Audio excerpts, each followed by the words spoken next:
Yangzhou fried rice is a popular Chinese dish with many varieties, but typically consists of egg, mixed vegetables, and multiple forms of protein like pork and shrimp, and of course, finished with scallion. I've grown up eating Yangzhou fried rice, from the local takeout place to a high-end restaurant, but I have never seen it like it's been made by Chef Wang Gang, who's truly a master at his craft. The technique is advanced and not for the faint of heart.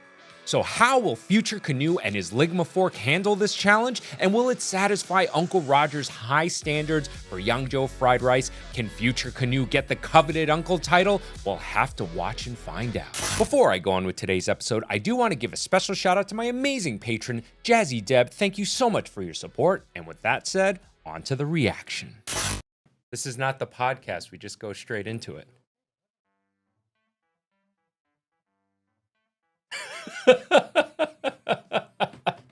Is that your Dr. Evil moment? It was. It's gonna be my Dr. Evil move. All right, well, today we're reacting to Cooking with Jack. Just kidding. Just kidding. I'm just kidding. I would have walked out. No, guess what? Uncle Roger reacted to FutureCanoe.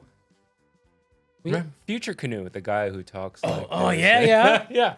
Yeah, so FutureCanoe makes fried rice, and Uncle Roger judges it. FutureCanoe has truly made it. Are you ready for this, buddy? Oh, man. Yeah. Go. Let's do this. Today we're gonna make egg fried rice, but not just any egg fried rice. It's the Yangzhou version from the undisputed goat of Chinese cooking, Chef Wang. Why this guy sound like he just wake up from sleep and he trying to recreate Uncle Wang Gang fried rice? This NPC nephew very confident. Modeling your fried rice after Uncle Wang Gang, it like modeling your golf after Tiger Wood. Remember this nephew, this super advanced version of fried rice got that very hard to make Uncle Wang Gang egg floss. Yeah. Let's see how he do. Hey, happy holidays, and from the bottom of my heart, thank you so much for your support in 2025. Hope you're enjoying the FutureCanoe compilation. Definitely a highlight of the year. I second all of that. And also, another highlight. This is my first commercial. This is your first commercial ever. And because of this, it's a highlight. And you know what else is a highlight? Some of Five's quick hits, fast-acting cannabis edibles, the sponsor of today's video. Five has taken their delicious gummies, infused them with strain-specific terpene blends, and engineered them to hit in less than 10 minutes. Faster, smarter, designed for those who care about what they consume. That's right, your favorite high-quality dispensary-grade 5 edible gummies now kick in 10 minutes, delivered legally straight to your door, and it doesn't hurt. They're pretty freaking delicious. I've stopped smoking and vaping of any kind for over 10 years now, as I don't like what it does to my lungs. I also don't like the odors, and fortunately, with gummy edibles, I don't have to deal with any of that, but I get all the benefits. And since Five's quick hits hit in 10 minutes or less, there's a lot less of a guessing game, a lot more relaxing with a leading trusted brand. Get a free pack of one of our 4 flavors of 5 quick hits gummies. Just pay shipping. And remember, you have to be 21 and older. Visit the link in the description below. Chef Wang, or as the internet knows him as Uncle Wang. Unfortunately, our first step is gonna start with a machine. Rice cooker good? Short grain rice, which means you have to Short grain rice okay, but short grain rice a bit stickier than medium grain jasmine rice. So if you use short grain rice for your fried rice, I actually don't mind that, but not for this recipe. Right. Yeah, for fried rice, I tend to go for medium or long grain rice. I find that there's better grain separation, as Uncle Roger mentioned. Short grain rice tends to be a bit stickier. It's the type of rice they'll use for sushi. Korean food is commonly served with short grain rice. So sure to dry it off more. And look at this, niece and nephew. This fried rice, it looks so fancy. $89 for 11-pound bag. Holy damn. shit. This monotone nephew got money. To cook the rice to its perfect moisture, I just use the guiding line inside the pot. They're there for a reason. Okay. I know some of you might say, Just use finger. Look at that. Blast from past. That from 5 years ago. Uncle Roger looks so young there. oh, I don't trust my fingers with moisture-related tasks. Once the machine's done all the work for us, we'll dump, spread, cover, and then into the fridge till it's completely cool. Correct. While we gather the rest of the Dry the rice out. 水发海参一只，最好用比较适量带皮色成洗肤瓢，水发适量沾下 So with this grocery list in mind, I arrived at the market in Chinatown, where my full faith in sanitation lies. Aiya, don't show that to people. You're gonna scare everyone from going to Asian market. This lady at the store, aka the wisest person I'll ever meet in my life. But this store looks super authentic. Dry seafood, like how these dried scallops are the secret to a umami-packed stock. But this nephew, he's so monotone. How are they drying the seafood? Is it heat from a heat source, or is it dried up in the sun, or like salt and? I have to be honest, I don't know. My cousin owns Po Wing Hung, which is one of the oldest, most famous Chinese supermarkets in Chinatown. And we don't get the hookup? Oh, I can get the hookup anytime we want, but she would know better than I. I'm going to assume sun-dried, but I'm not sure. Actually, that's a great question. He sounds so depressed. ChatGPT got more energy than you, hi. Thankfully, the fish butcher hooked me up with these pre-prepped, ready-to-use frozen sea cucumbers. $173 of cash is out of our... $73 for ingredient. And 72 of that must be just for egg. Yeah, niece and nephew. Eggs super expensive in America right now because there's this bird flu going around, killing all the chicken. Is bird flu okay? Not COVID. It not us this time.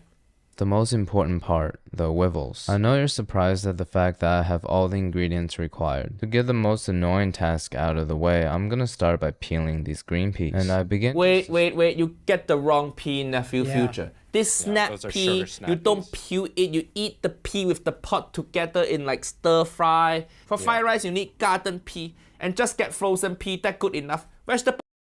Frenchy's favorite. Well, tastes like shit anyway. I Don't need totally to eat blocked it out, and the fact that you just mentioned it, I saw it. vegetable because they seem to be too small. My unconscious is trying to protect me. Them away. Went back to the grocery store. Opened one just to double check I got the correct species of vegetable. No, it's still wrong. And realized Still the same one. Still the same I got one. the same thing twice. From now on, there's no more time. He really shelling all the pea? Hard work. I Whoa, find what a waste. Sugar snap peas are amazing. Yeah, they're fuck. sweet and they're crispy. It's all garbage. No, it's great. It's all No garbage. energy to talk. But he got energy to shell pea. Hiya. we got enough peas to feed a pigeon. Then we'll take the lean part of the ham and dice it. Okay, ham correct. Next, we'll deal with this moldy bamboo shoot. Bamboo shoot correct. This before. He's just following Uncle Wang Gang recipe. You just dice it up like any other vegetable. Okay. This nephew actually got good chopping technique. Yeah.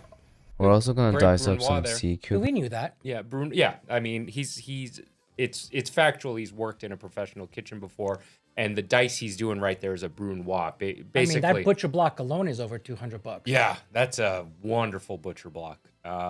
Anyway, a brunoise is, I mean, basically a very fine brunoise. dice. Yes. Cucumbers. like Its me. shape is Brunoise. just as No, I'll say it the way I want to say it. It's not Bruno. I didn't say Bruno. We don't talk about Bruno, no. We don't talk about Bruno. Great movie. I love Encanto. My daughter loves that movie. Oh, yeah. Oh, speaking of my daughter, the audience loved her. They loved her peanut gallery commentary, as they call it. Peanut guy, that's the perfect word. Yeah. as phallic as regular cucumbers. It's only much wiggly. Shake it around like that. Move the intestines inside, or as a professional would call it, scraping the shit out of it. Cut into strips, then dice into cubes. Soak shiitake and dried scallops in Family boiling of the sea cucumbers mostly related to that we would know. You know what? I've eaten it so many times, and that's a great question. Why don't we look it up? Sorry, I asked. What is a sea cucumber? Well, Shut up. And speak into the mic. you know what? You should know how to spell the cum in cucumber. Let's see. Sea cucumbers are Echinoderms. Oh, echinoderms from the class. Pronounce that. They are marine animals with a leathery skin and an elongated body containing a single branched gonad. Penis. Penis. boiling water. Shiitake mushroom, correct? 5 minutes. Spread the scallops into thin strings, kind of feels like pulled pork, and cut the mushrooms into small cubes. Kind of feels like raw chicken. Yangzhou fried rice, everything need to be about same size. So he's chopping good. Every And look bite at that, he has got everything. Right. Consistency. expensive looking chopping board and expensive Japanese knife. I think this nephew secretly millionaire or something. But Oh, why yeah. he sounds so depressed? That really show money can't buy happiness. Speaking of raw chicken, we're gonna debone our radioactive chicken legs and then Why radioactive? cut them into really small cubes. Nice, nice. Because Uncle Roger, he buys chickens from Costco and they tend to have a hue of green. Thus, he has been calling them radioactive. Or at least that's what I think I recall I read in the comment section when we reacted to Future. Speaking to the mic, please. I am speaking into the mic. You know why? Because I've been speaking into the mic. Oh, I forgot to mention that I cut up some shrimp and poached them as well. Now that we have all our ingredients ready, I realized that I've never been this organized in my life. And like every good video, we gotta attack it from different angles. And my favorite category happens to be POV. Nice job, Hey, team. Now it's don't jump scare Uncle Roger like that. Who that alien person? time for the most difficult part of this recipe, preparing the egg floss. We're using 2 whole eggs and 3 egg yolks. Beat it thoroughly with my ligma fork and then pass it through What is ligma fork? a silky But texture. sieve correct? Move on to the stove. Let's just get Spring onion good? ready. Now it's time to make the eggs. I'm not confident that I'll be able to make it, so we'll that's follow. Wait, you're not trying enough to make oil. the Step by egg step. thread in that little saucepan. Hiya, that not big enough. All your Yeah. egg gonna come together. That's the smallest saucepan Uncle Roger ever see. You rich little nephew, just buy big wok like Uncle Wang Gang. See what he using. Uncle Roger can tell from his back of head he Asian people. An Asian guy don't have wok? Really? That why you think? I think he's Mexican or Hispanic. Why is he saying? What does he see from the back of his head? What is he seeing? The What is he seeing See, there? obviously Uncle Roger hasn't spent any time in a kitchen because that can be the Asian or that can be the Mexican. Or it can transition as into Filipino. Oh, yeah. The full spectrum. Yeah, full spectrum, everything. He Asian people. An Asian guy don't have wok? That why you depressed?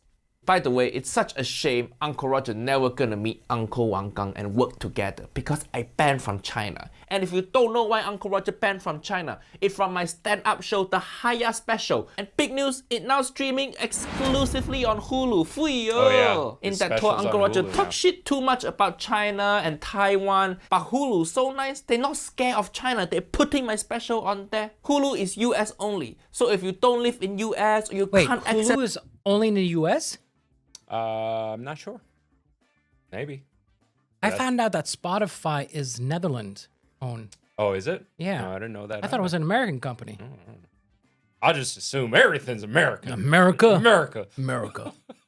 Hulu, you know what VPN to use? 我生热之后加入小宽油， See, big wok, big surface area. Yeah. So once the oil starts bubbling a little, So yeah, that's too little oil in my opinion. Unless he's doing a smaller batch. Unless he's doing a very no, he small did like batch. so many. No, No, it's not. And the main problem with this is that it's not enough oil to maintain the temperature.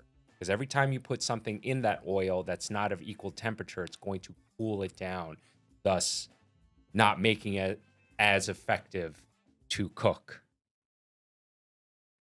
bit, we'll touch Unlike you, both my eyes are good. Okay? it with our finger.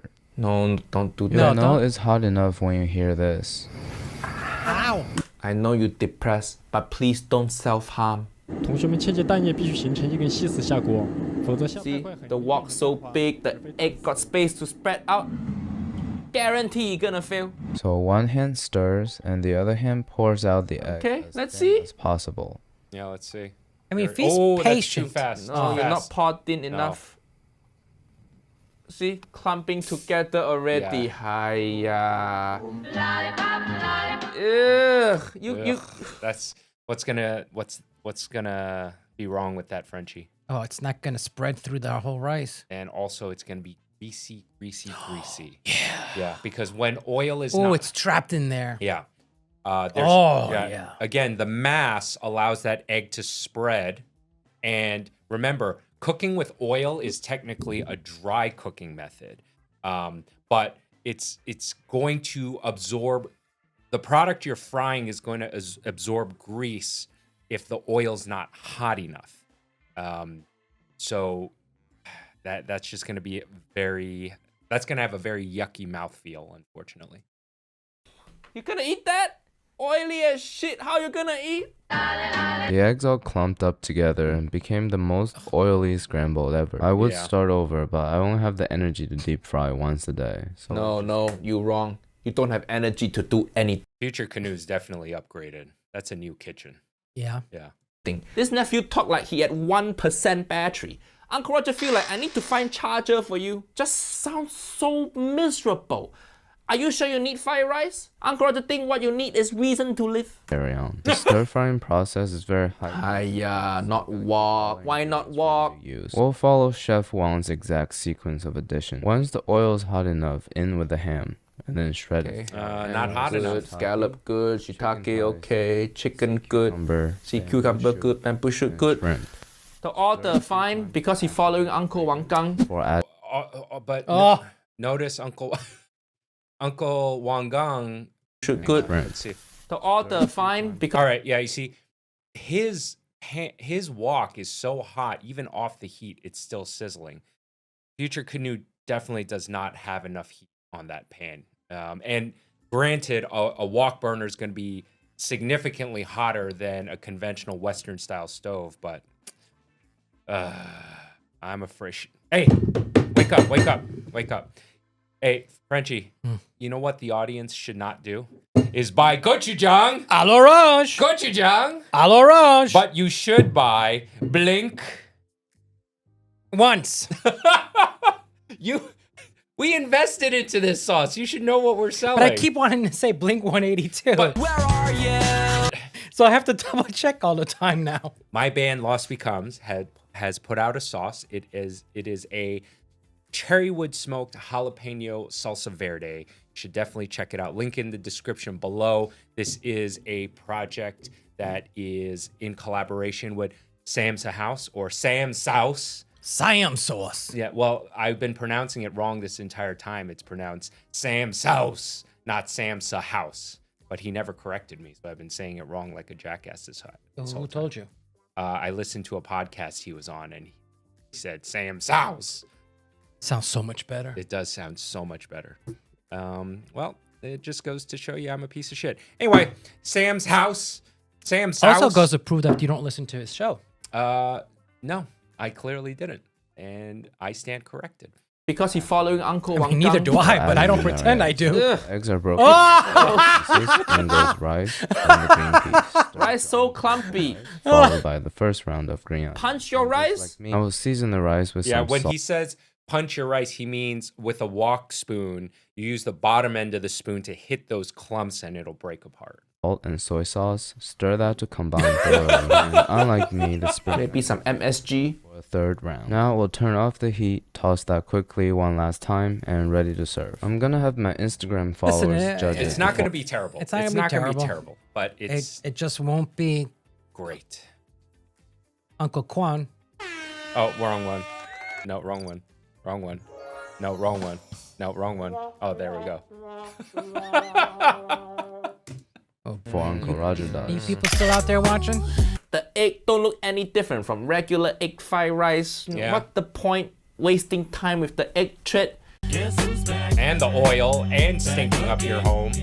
That's why I don't. It looks pretty fry far at from the home. original. Let's give it a taste and Yeah, look at original. The egg See thread. the filaments like from just so the dry thin scallop? and so loose and airy. And also this is just the egg. clumpy.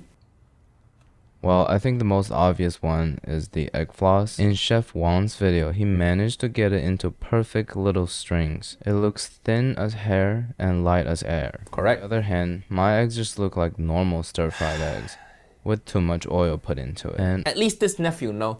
And also Uncle Wang Gang making his fried rice in professional kitchen. He got that big fire, big burner. When you're cooking at home like Nephew Canoe, you're not gonna be able to achieve Nephew that level Canoe. of heat. This rice not gonna have that wok hei flavor as much. That's the difference also. There are a few clumped up pieces like this. So we're gonna get a good night's sleep, wake up at Oh, I'm sorry. Are you is this boring you? A little bit. A little bit. 8 a.m. tomorrow and do a redemption. Yeah, get some sleep. Based on how low your energy is, I think you need 18 hours. Oh, he's doing it again? New day, new me. After a whole night of thinking, I came up with 2 solutions. To fix the clumping of the rice and also get that wok hei, we're just gonna go buy a wok. There's Finally. to choose from, and the most basic one will be Just get that one, that Get silver the one, that biggest one one. good. I'm definitely not gonna choose this one because you need to season it. I want my tools to save me time, not require extra effort. And Seasoning it very fast, and you just do it once. That it. How you can be Asian if you don't know how to season? That like the most. So seasoning a wok is when you get a brand new Or wok, any pan. or any pan, Cast for that iron matter. pan. Yeah, you need to season it. It basically, you're gonna heat it up, you're gonna coat it with oil, and when you heat the pan up, the metal expands, the pores open up. Brush it with oil. When it cools down, it kind of takes in that oil, helping it be non-stick. Very, very important step for any new pan. Basic Asian skill. Every Asian baby born knowing how to season wok. Hiya, what you scared of? Just learn. this one over here is non-stick and has a flat bottom. That not wok? What? Saucepan. Something that Jamie Oliver will use. You can tell by the Italian flag right here. Yeah!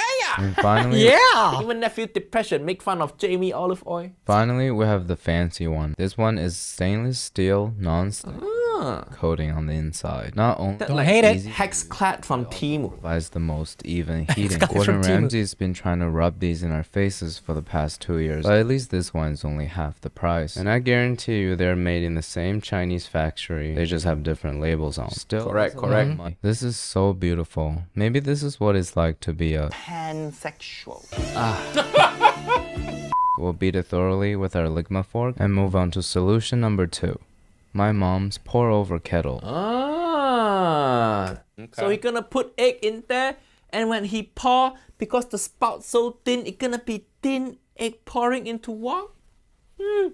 Nice idea. And when your mom make tea tomorrow, she gonna get salmonella. This will help us control the egg stream and make sure it's extremely thin. Now that we have everything ready, it's time to start our redemption chapter.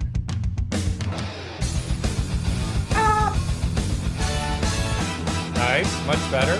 Nah, still Oh bad. no, it's still Okay, fucked up. you can see the strap started a bit out and then he thinner rushed it. there. It looked better, but still not as good as Uncle Wang Gang. But that actually very difficult technique. So Uncle Roger think this passable. Just break it up before you put in rice. It's ham, scallop, mushroom, All right, at least now it's sizzling. Yeah.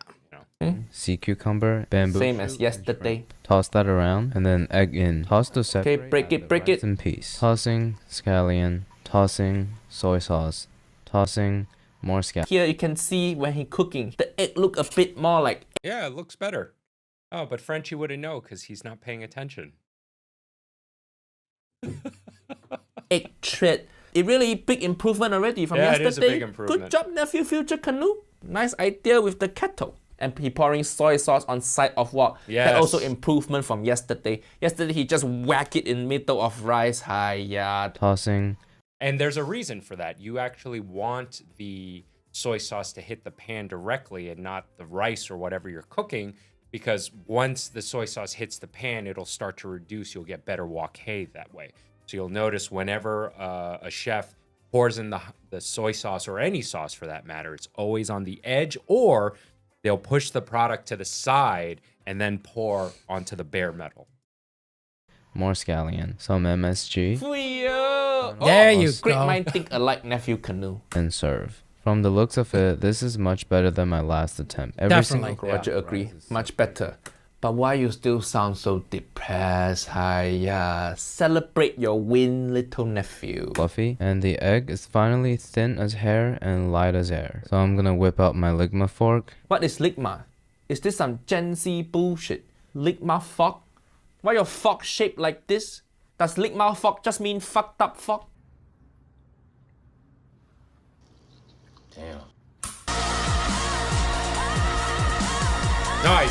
I put a lot of effort into it, so I'm gonna Yeah, if only you put as much effort into your merch. umami flavors offered by the shrimp, chicken, and shiitake. The rice is dry and separated, almost bouncing between your teeth. But the most impressive part is definitely the egg floss. They're soft, tender, and almost melt in your mouth. If you have time, tag or send this video to Uncle Roger so he can review the dish for us. Uncle Roger reviewed this already. You happy now, Nephew Canoe? Actually, I'm less concerned about your fried rice quality. I'm more concerned about your mental state. Are you okay, Nephew Canoe? Why you sound so depressed? Just remember, Nephew Canoe, no matter how bad your life is, it's still not gonna be as fucked up as Jamie Oliver food. Listen, nephew, remember to go check out Uncle Roger Hulu special. Tag me on Instagram if you're watching. Bye bye. Which one's the new one? What's up? Which That was a sudden ending. which comedy special is the new one? No, he only has the one comedy special that's now on Hulu, but he does part of it as Uncle Roger and another part of it as himself, as Nigel Owen. But it's the same show? It's the same show. Yeah, he starts it as Uncle Roger and then he finishes it as Nigel. Yes. My wifey and I went to the show. Where was it? When he did it here in New York. Oh. Yeah. This was before actually you were a guest on the show. Yeah, way back in the day. Before we close out this episode, I want to say thank you to all of my amazing patrons. Thank you so much for your support. And for the rest of you, please consider becoming a patron by clicking the link in the description below. By becoming a patron, you get to take advantage of some awesome perks like early access to new episodes and patron exclusive content. All right, hope you guys enjoyed this episode. Wait, how do we start that again? Oh, whatever. Hope you guys enjoyed this episode as much as we did making it. Remember, it always gets better. With that said, I'm Chef Brian Tsao, not your typical chef. Frenchy. And we'll see you next time. Say bye to the wide cam. If you do exist, Who doesn't like butter? you suck. There, I'm joining in on that. We're both too old. So, what? I was good. It's good. Welcome to Pro Chef Reacts. FutureCanoe just took instant noodles and turned them into iconic pasta dishes. Spaghetti and meatballs. Did you really? As a pro chef, I need to see, is this genius creativity or just pure chaos? A great recipe has the ability to transcend time. Wait, and is this, space. No, not space, just FutureCanoe. time. And techniques involved should be able to establish a great foundation for variations and derivatives. Today, we're learning together some of the most iconic Italian pasta dishes and testing to see if it works in the context of Korean buldak ramen, aka fire noodles. I think my annoying roommate is on a first date right now. He's about to come back with his girl, and I can't wait for them to smell the clam reduction aroma of the apartment, if you know what I mean. You might Clam be what? asking at this Clam reduction aroma, if you know what I mean. point, why would I go through all that cooking when I can just boil it and mix it in a bowl? Well, why go to the Coldplay concert when you can just stay at home and listen with your lover? Why go to the park and fly a kite when you can just pop a pill? The first step is obviously boiling the noodles. Like I said it many times before, just, do it in cold water. Because it's not like boiling water turns into healthy food or something. Beurre fondue refers to the sauce in which butter is emulsified with simply water. When you season it up, it makes the most classic foundation of French sauces, butter sauce. A really straightforward Is that true? Yeah. way to enjoy some high quality butter. Now you can dress it up and make it more complicated with spice, herbs, dairy, bone broth reduction. Today on the menu we have Bermonte, which is chicken stock. So the butter is gonna mellow out a lot of the spiciness that comes from the sauce. Then we're gonna go above and beyond by adding a tiny bit of white truffle paste. We'll stir that all in. Once everything is well emulsified, we'll turn off Okay, so I didn't realize he was going to put in the spice pack from the instant noodle into all these recipes. So Have you watched this before? I have not seen this before. Oh, okay. Yeah. heat and add in our noodles. Okay, butter, instant ramen, spice pack. Sounds like a good fucking time to me. I don't know about you, but That's gonna be good. I kind of want that now. I kind of want this. I have nothing bad to say about this. I want it now! I mean, it's a lot of sauce. You know what? Yeah. I'm not gonna try it. Mix the noodles into the sauce very well. Maybe we needed more butter for this. I can really smell the white truffle coming through. The noodles just look a tiny bit undercooked. I guess Well, it's That's you know okay. what? That's okay. You should have cooked it in the sauce, and then it Yeah. would have it would've absorbed into glued in a little bit more. But don't forget, it's going to carry over, cook a little bit too. So yeah, I think that looks fine. Dante. It's really thick. I feel like this is what the fire noodle sauce is supposed to look like. Obviously, we're going to go What's with that? the original top. It's toasted sesame and nori. It Okay. comes with the bulldog. Listen, you add butter to any of these instant, it's Right. gonna Yeah. level it up Yeah. right away. As a kid, I used to have shin ramen all the time, and I would throw in a dab of butter all. Yeah, the It's butter good. is expensive. That's why it's not there. Yeah. But Okay, so here we have a Bermonte white truffle. Oh, and by the way, for those of you who are watching, which there aren't many that of our fans that don't like butter, but if you do exist, who doesn't like butter? you suck. That there, I'm joining in on that Yeah, one. yeah. You suck. And if you want to know how to not suck, Eat butter. eat butter. Yeah. Bulldog noodles, aka little kids section butter pasta fire noodles. Give it a taste and Yeah, really that's want the good. team. That's gonna be great.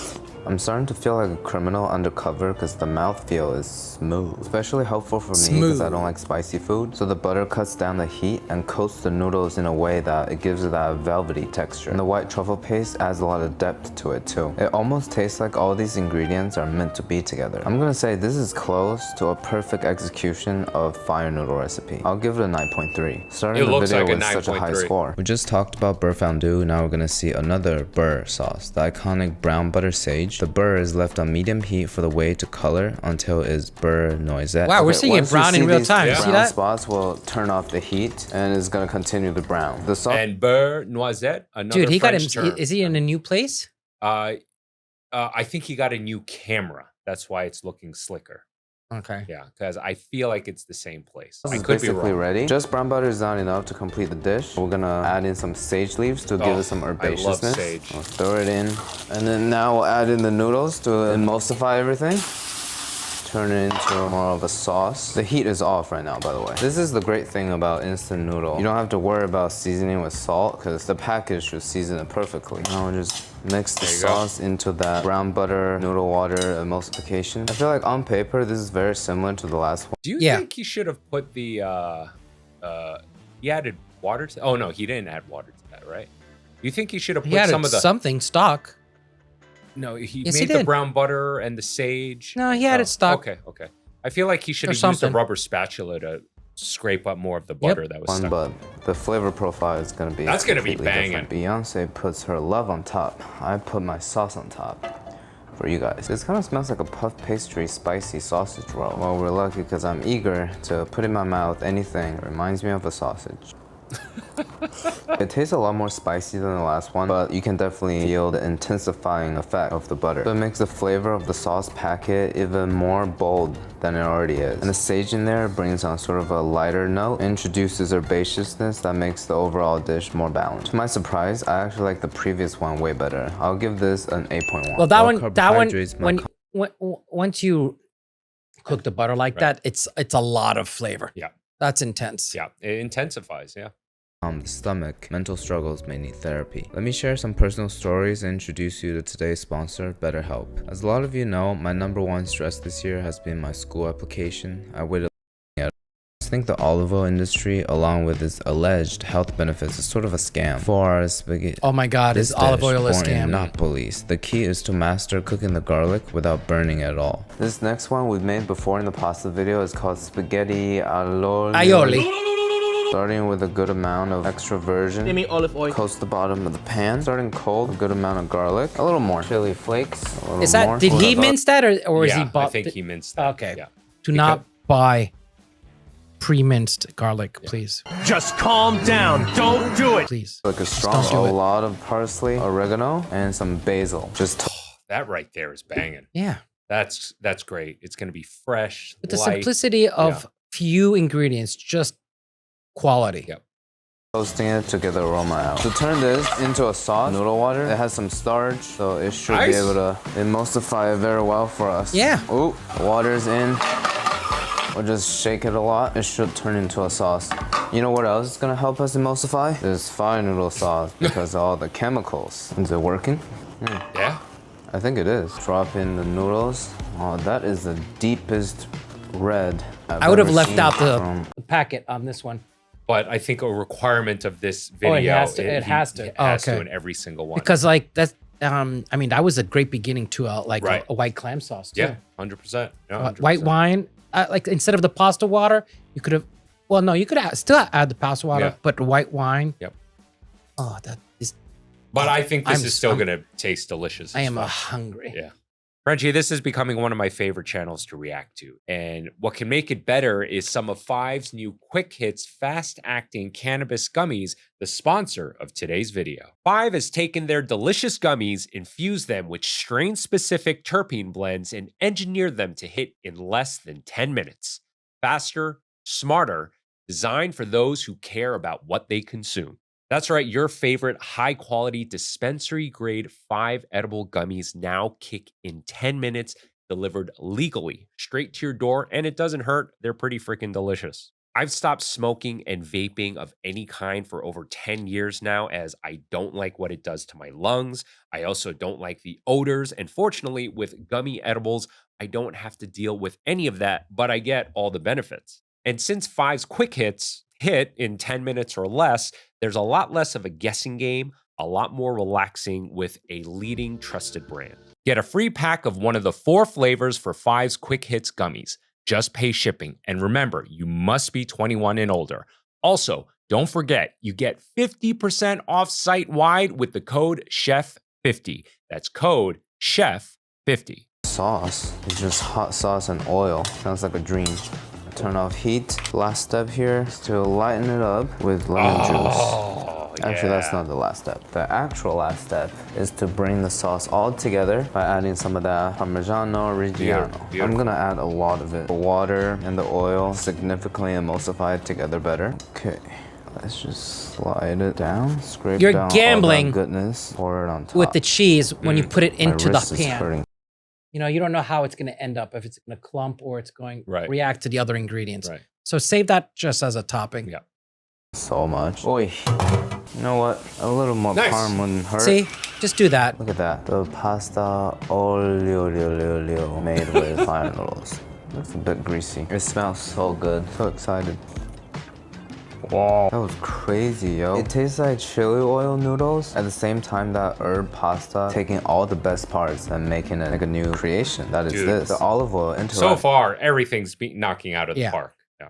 so well with the sauce. It kind of like makes it disappear. And the herb, garlic, and that final Parmesan just to tie everything together. This is a 9.2. A little too greasy though. We're gonna make one of the 5 mother sauces, bechamel, and then dressing it up to Your a favorite. derivative, My favorite. Mornay. So we can check out how mac and Dang. cheese is supposed to taste like. But it's- keeping it classic. Wait, did he starting misspell with it? the roux, 2 It's A-Y. AY? No, Yeah.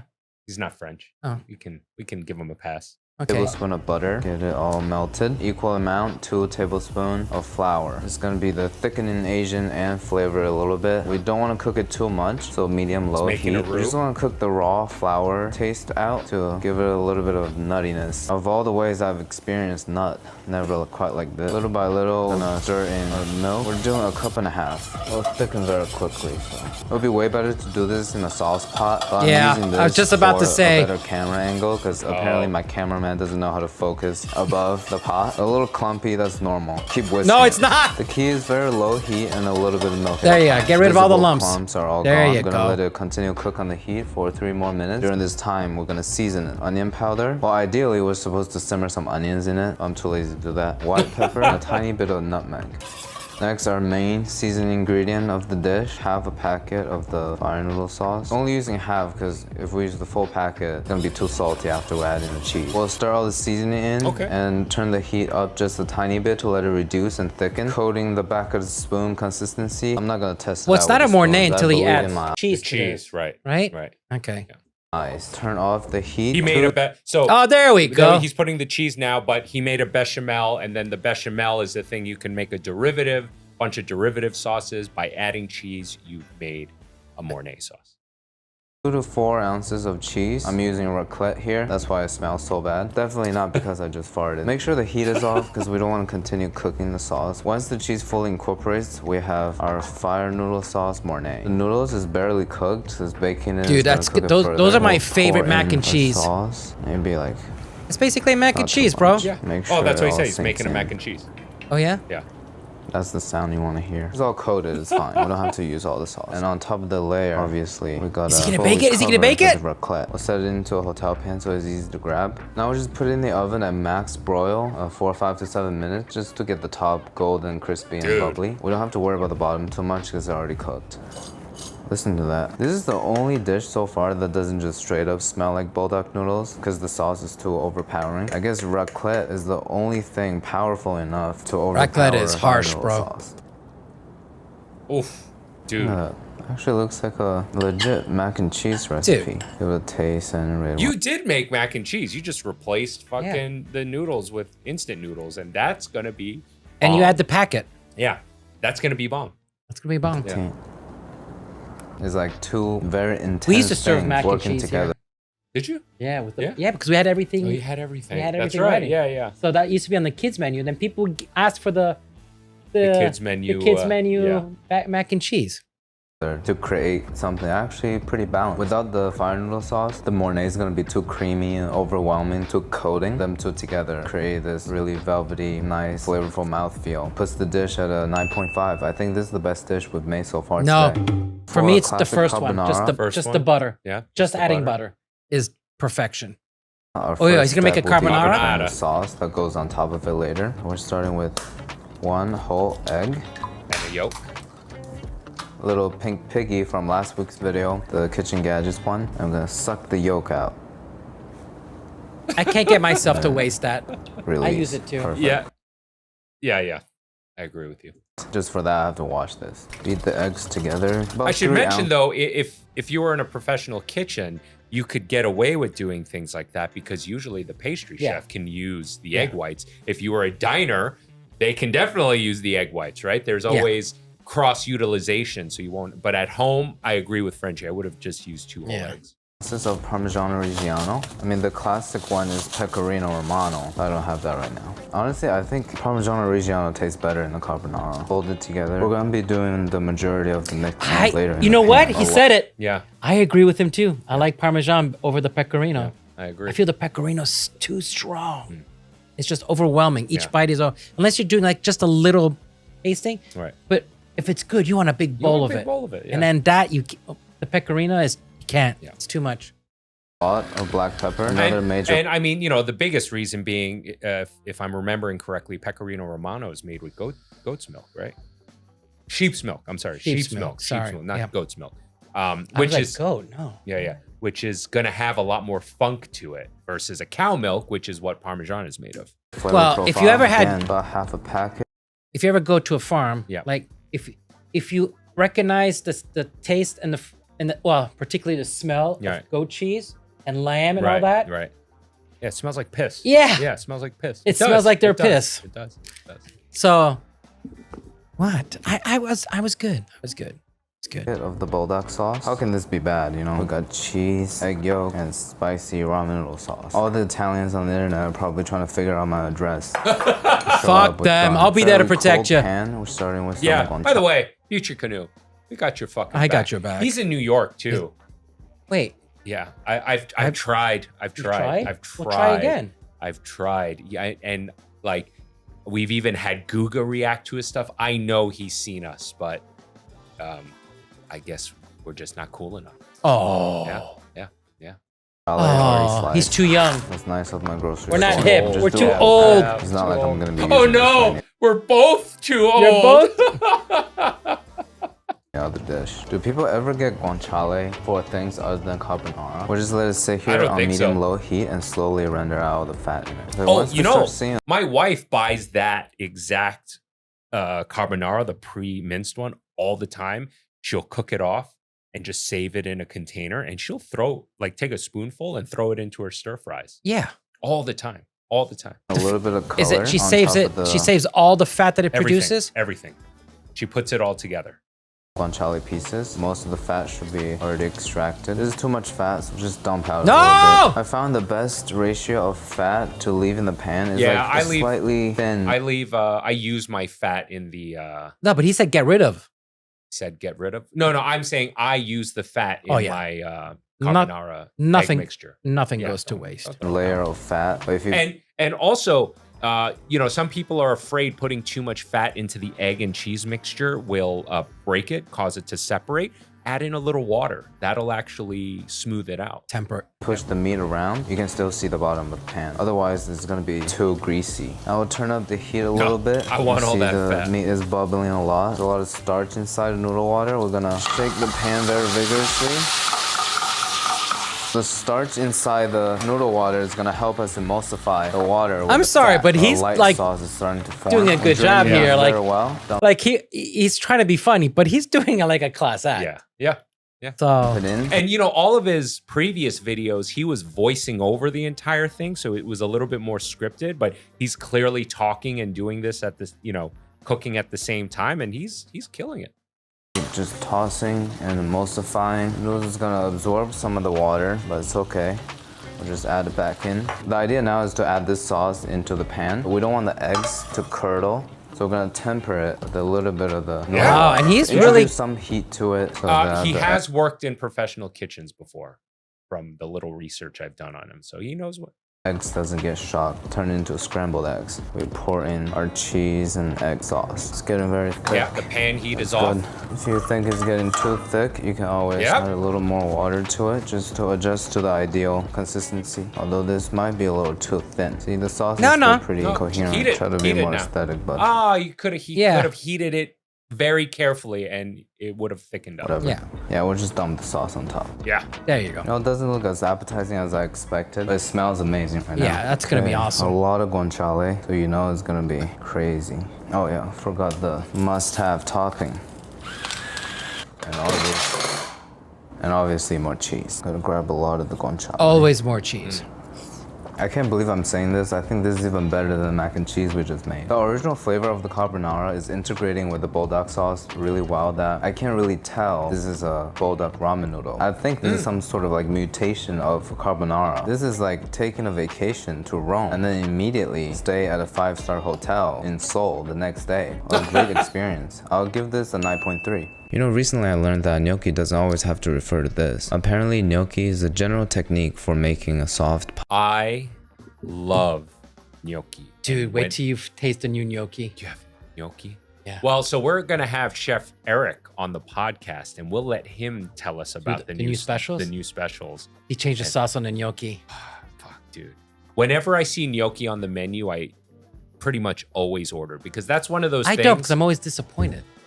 Really? Yeah. Well, I mean, you can if it's a good restaurant and I Yeah. see it on there, I'll order it. You know, I won't get it from a fucking diner. You know what I mean? But gnocchi is one of those things I just don't want to make at home. I know. So Should I give you one of the ingredients to the new? yeah, tell me off camera. Bye-bye. See you later. Oh, really? I had it last night. Oh, fuck yeah. Hell yeah. pasta dumpling dough. Besides potato, people also do ricotta, semolina, pumpkin, squash, or just good old stale bread. The Italian guy, who have appeared in several previous videos, Let's just put bone marrow everywhere. always try to tell me it's not gnocchi, it's gnocchi. Well, I'm gonna Gnocchi. knock you out if you keep talking crazy. The yellow Yukon Gonna potato. knock you drizzle out. that with some oil, season with salt. Then we'll put this in a 350-degree oven for 45 to an hour until it's like all wrinkly and brown. We have the potato in the oven. Traditionally, we add a little bit of flour, barely cooked ramen noodles. But we're gonna use this as sort of like the flour part. Instead of turning this into a sauce, we're gonna just add the flavoring straight into the dough. Half a packet. Oh wait, Again, I feel like no I one didn't has see ever this, done before. happening. Yeah, neither did I, to be honest with you. Add a little bit of water. All right, let's check on it. Oh, that's It's gonna not be a fully doughy- broken down yet, so scrape it. Try to get it more fine. All right, one more time. Okay, it kind of turned into just like a rotating ball, like a rasengan. You know what? We'll just work with this. It's not as fine as we want to get it to be, but it's fine. Dough making time. Potato from the oven. A baked potato should be perfect because it removes a lot of the moisture. We don't want the dough to be too wet, unlike other things. The skin Oh, is you know, actually maybe he should. Wait, did he cook? He cooked those noodles. He should have put that noodle raw. Yeah, and he should have dusted, made it Yeah, flour, turned right. that into a flour. Yeah. Yeah, really that's so thin. obvious. Yeah. Go straight up. All right, light scrape fibrous part is off. Make sure this dough is as smooth as possible. We'll mill it out. Oh, incorporate our dough into it. And we don't want to knead it because we don't want the gluten to be any more developed than this. So we'll just use a bench scraper to sort of like push it together. Yes. So the more you manipulate something with wheat flour, the more you're going to develop gluten, and then the bouncier the product's going to be, the more stretchy it's going to be. Oh man, he should have. Yeah, why didn't he use? So the raw if you noodles? want pillowy, soft gnocchi, you actually want to just fold the potato and flour together and be as gentle with it as you possibly can. A little longer than I'm hoping here. This is a lot more work than I expected. Yeah, that's. Yeah. Once you start see it to get together, you can just use a little more hand, fold it over. Yeah, you see, normally you would, he's going a little rough on it for a gnocchi dough. I think he should have taken the pack, dry, pulse that, and use that to Yeah, as the flour. Yeah, as the flour. See the colors. You're literally deconstructing the pasta. It's actually really good. It's starting to be less sticky. You know, it looks like it caught like an infection, or maybe it's because it's around me, so it got those goosebumps.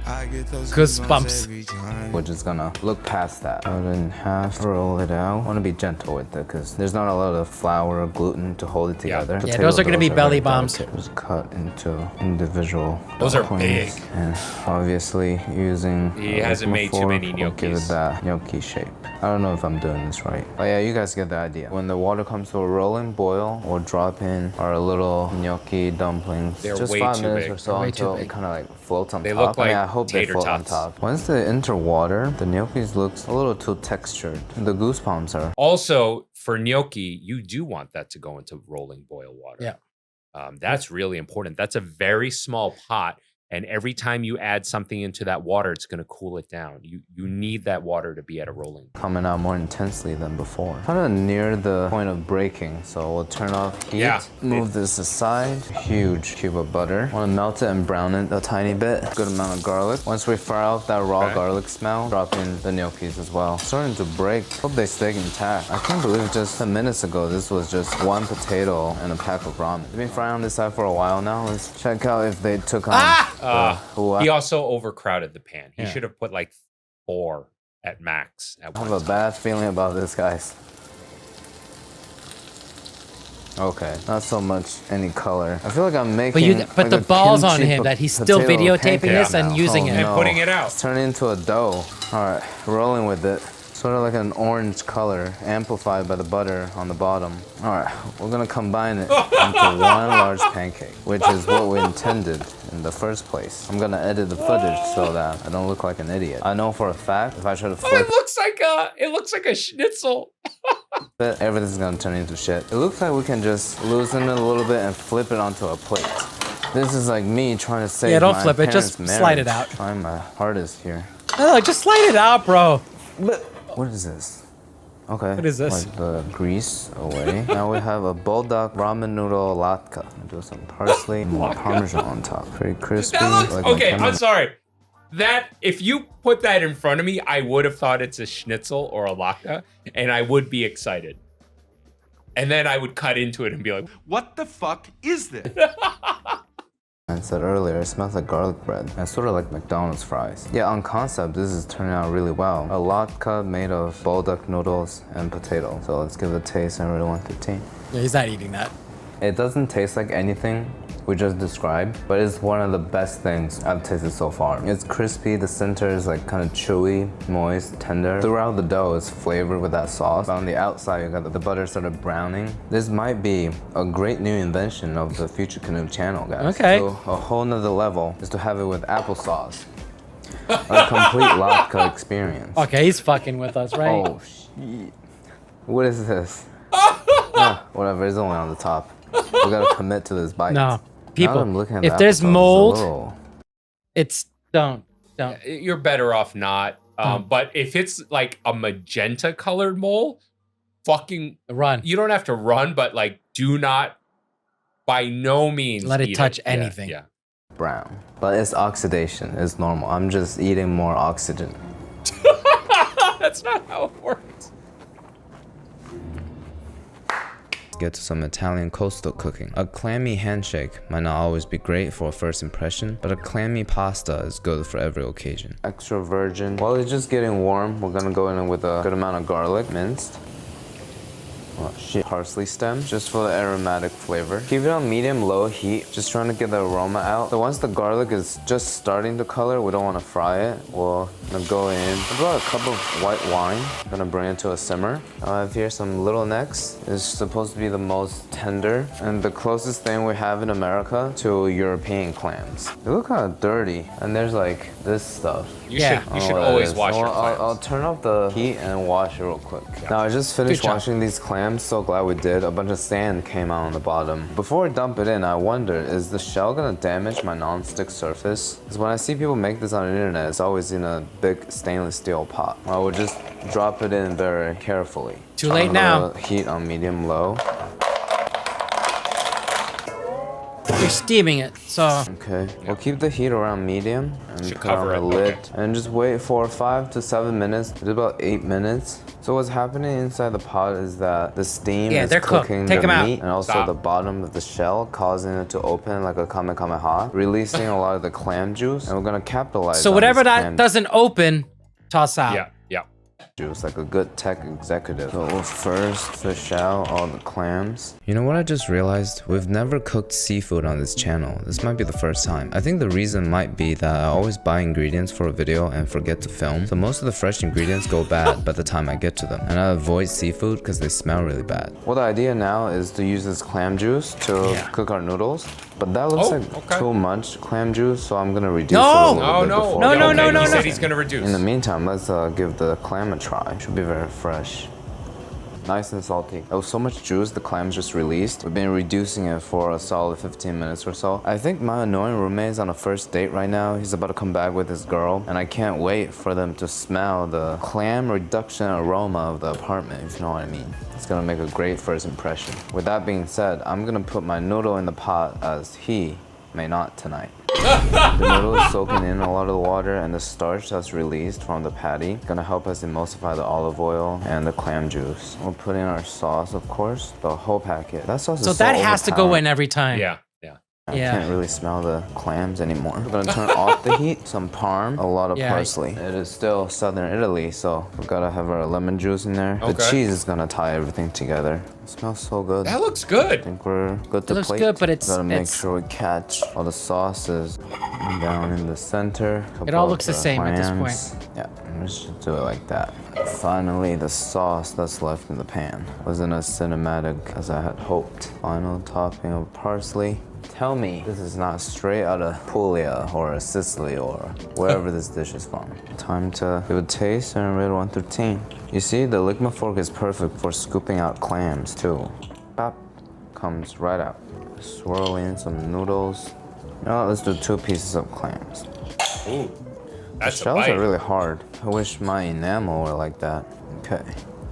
Seafood flavor is subtle, some herbaceousness, acidity from the lemon, but man, is it the saltiest thing I've ever tasted. I should have went with half the sauce packet or more oil or something, but this is just those clams are gonna release a lot of salt water. Like a block of sodium. I avoided to put salt in it too, because clam juice is basically the ocean. The clams are nice though. The dish as it is right now, I'll give it a 2 out of 10. It's barely edible, but once we add more noodles or butter to fade out the salt, I can see this being a 9 out of 10. At this point, I figured if you're Italian, you've already figured out my identity and address, coming over with a hatchet. But in my defense, experimenting with a great recipe is a sign of respect, and some of these are actually good. Hope you give it a try. All right, thank you.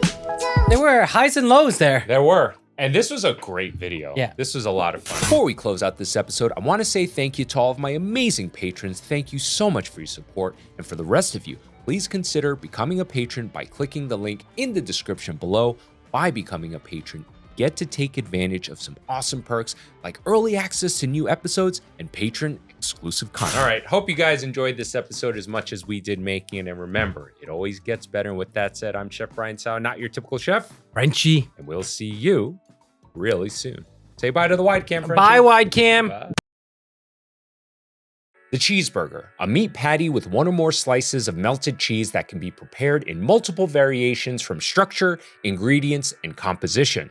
Condiments and other toppings can give a cheeseburger a distinctive quality that separates it from others, but I think we can all agree when it comes to a cheeseburger, simpler the better. And nothing showed that better than the 2022 film The Menu with its iconic cheeseburger scene. And on today's episode of Pro Chef Reacts, we watch FutureCanoe replicate Andrew Rhea's version of the Menu cheeseburger with the burger scholar himself, George Motes. Before we go on with today's episode, I do want to give a special shout out to my amazing patron, Bruce Bartleson. Thank you so much for your support. And with that said, on to the reaction. Let's just go right in. Sure. This is FutureCanoe. He's one of our favorite channels, and he replicates a lot of very famous YouTube recipe videos. Okay. And he's going to attempt to, this is a bit meta, he's going to recreate Binging with Babish's burger creation of the burger from the movie The Menu. Right. All right, let's go for it. Oh, wait, I actually saw that movie. Yeah, the movie's great. Many people have seen that movie. No, but I tend to, but you know me, like I tend to not watch anything about food. But now, right. I'm gonna be honest. Now that I've pulled away from the kitchen, yes, I'm enjoying these shows There you now go. and these movies. All right, well, let's dive in. How do you like it? Medium. American cheese. American cheese is the best cheese for a cheeseburger because Damn it right. melts Thank you. without splitting. How much will that set me back? $9.95. That come with fries? Niels, Yes, chef. is the fryer still on? Yes, chef. Crinkle cut or julienne? Food is an interesting Julienne? Yeah, Julianne. I'm not a fan of matchstick French fries. Oh, you like that? I like the ones that came in the can, but I wouldn't go out of my way to make those or want them at the restaurant. Right. But the ones, that's childhood memory. They're too crispy. Just like Exactly. these little crisps. Yeah. It depends how it's cooked, right? A really well-cooked shoestring fry is amazing. Yeah, so we have shoestring fries at the No, restaurant. he didn't but say He shoestring. said He said julienne. Oh, Yeah. Julianne. Yeah. All right. So now you're on board with me? Yes, now I'm on board with Okay. Yes. I don't know why you contest me. I'm always fucking right. You know what? It's just habit. It's just habit, you know? I like to make you while upset. others, like those in the movie, sees it as a type of artistic creation that reaches the level of spirituality. I firmly believe that after watching my videos, both of those type of people will be devastated. So let's make a burger today. Let's start by making our own big, beautiful potato buns. Into the bowl of a stand mixer goes 415 grams of bread flour. I like the both big, these guys and their beautiful potato- extremes, and you got them on the same. Yeah, the same This is video. I like this. By the way, George, if Yes. at any time you have something to say, just Oh, yeah, holler I- at me, you know? Yeah, I'm ready to jump in there. I was gonna start with You the don't- bun. that's In not my at me. stand mixer goes 208 grams of bread flour 75 grams of potato flour. and 37 grams of all-purpose flour. As I said it before, it's called all-purpose for a reason. Tablespoon each instant yeast and kosher salt. Well, no one should be I love making. this and kid. just No one should be 1.5 making their of own a buns, as teaspoon. far as I'm concerned. No one should be making their own buns. No. Sorry. I agree. No. One of the greatest things about the United States is that we have got a great selection of buns all over the damn country, everywhere, everywhere. You know, I mean, people have to make buns other parts of the world because they don't have great buns. This is true. I'm working with some friends of mine. Oh, I can't tell you where, it's part of the tour, but they don't get great American buns there, and they're making a bun just for us. Are they getting a brioche bun? Hell no. Fuck them brioche buns. You saw where I was going with Oh my God. So, you know, I have all these notes for the interview segment from the podcast. And it just, the podcast went in a direction I didn't really want to bring it up, but I was going to ask you two questions: the most overrated burger and brioche bun, yay or nay? But let's do it now. Yes. I don't talk negatively about burgers, but I will talk negatively about a bun for sure. Okay. The brioche bun is a joke. It should not be used for a burger ever because there's too much sugar in it. There's also the sugar on the top. And whenever you bite into a burger, the first thing you smell is yeast. Yeah. Yeast is a very, very complex compound, and it wakes your brain up. It goes, hey, whoa, something really good's about to happen. And it's by the time it hits your mouth, and you're tasting it with your nose, it's heaven. If the first thing you smell is sugar, you know, you forget, you get confused. Am I biting into a donut? What am I doing? It's basically a donut. Yeah. And you should not be. Okay, George said it. George said it here on Pro Chef Reacts. So now we're gonna save that clip, and every time everybody confronts us, we're gonna be like, hey, listen, you heard it from the burger man himself. Oh, it's a personal opinion, but it's fairly accurate. How satisfying is that? That was great. That was great. No, George. Thank you. Thank you. Thank you. Would you have a sandwich on a brioche bun? A brioche bread? No. You don't want something. No. No. So that of salt and instant yeast. Tiny whisk together before adding 170 grams of water. Ligma fork it together before adding 85 grams. Just for some context, his Ligma fork is this bent fork that he uses for Was everything. it Ligma fork? That's Yeah, funny. he calls it a Ligma fork. Sounds like of water. 110 grams of whole milk. 55 grams of whole milk. And 2 eggs at room temperature. And 1 egg, fridge temperature. Hook it up, shut it down, and commence to kneading until things just come together into a shaggy ball. Fork it up, shut it down until everything comes together like a shaggy ball. Then, to give our buns a luxuriant brioche-like texture, we're going to start adding 50 grams of unsalted room temperature butter, 1 tiny cube at a time. brioche-like texture. Or brioche-like. Okay. That does not look right. No, that looks kind of fucking. What is that? I have no idea. Looks like a baseball glove. It does. Oh, I was gonna say a cow patty. Brioche dough many times on this channel, and I have to say folding the butter is the most annoying part. But here's what I learned. An easy way to fold in the butter is place a cube in the center of the dough and then just fold it and rub it in. Making sure that each cube has disappeared completely into the dough before adding the next. Keep working it until it easily passes the window pane test. Once you can barely see the butter, Dude, you how many fold in the mixes does he second go one. And you through wanna if he does that constantly? Yeah. Jeez. Yeah. Bread will making doughs in your kitchen. And that's the $700 one. So I wouldn't know. I wouldn't know. Well, the black one is more expensive too. Why? The colors, like the red one is more expensive. The white ones is like $100 cheaper. Babish didn't pay for that. Oh, Yeah. okay. Then. Yeah. There you go. create some movement to He's like, how can I break these? How much bread am I gonna make to break? trick the dough into thinking that it's dealing with a stand mixer, and just keep folding and rubbing it till all the butter is incorporated. This is gonna take a long time, so I'm just gonna go rub it on the couch. It's not too late to add a little bit of potato flour. It is, after all, easier to add dry late in the game than I'm gonna add that developing gluten for dough is particularly hard if you're gonna do it by hand. It's just a time thing. The mixer moves a lot faster than you. If you're doing it by hand, it's gonna take you a long ass time. So what I find happens a lot when people try to get fancy, and I made this bread completely by hand, is their bread is dense as fuck. Yeah, it's no good. Super dense because they didn't develop the gluten. If the gluten's not developed, it doesn't stretch during the the proofing period, and it doesn't get airy. So use the goddamn mixer. Or use a store-bought. I hate to say it, but Yeah, there you go. Or someone who knows how to make a hamburger bun. You shouldn't make it yourself.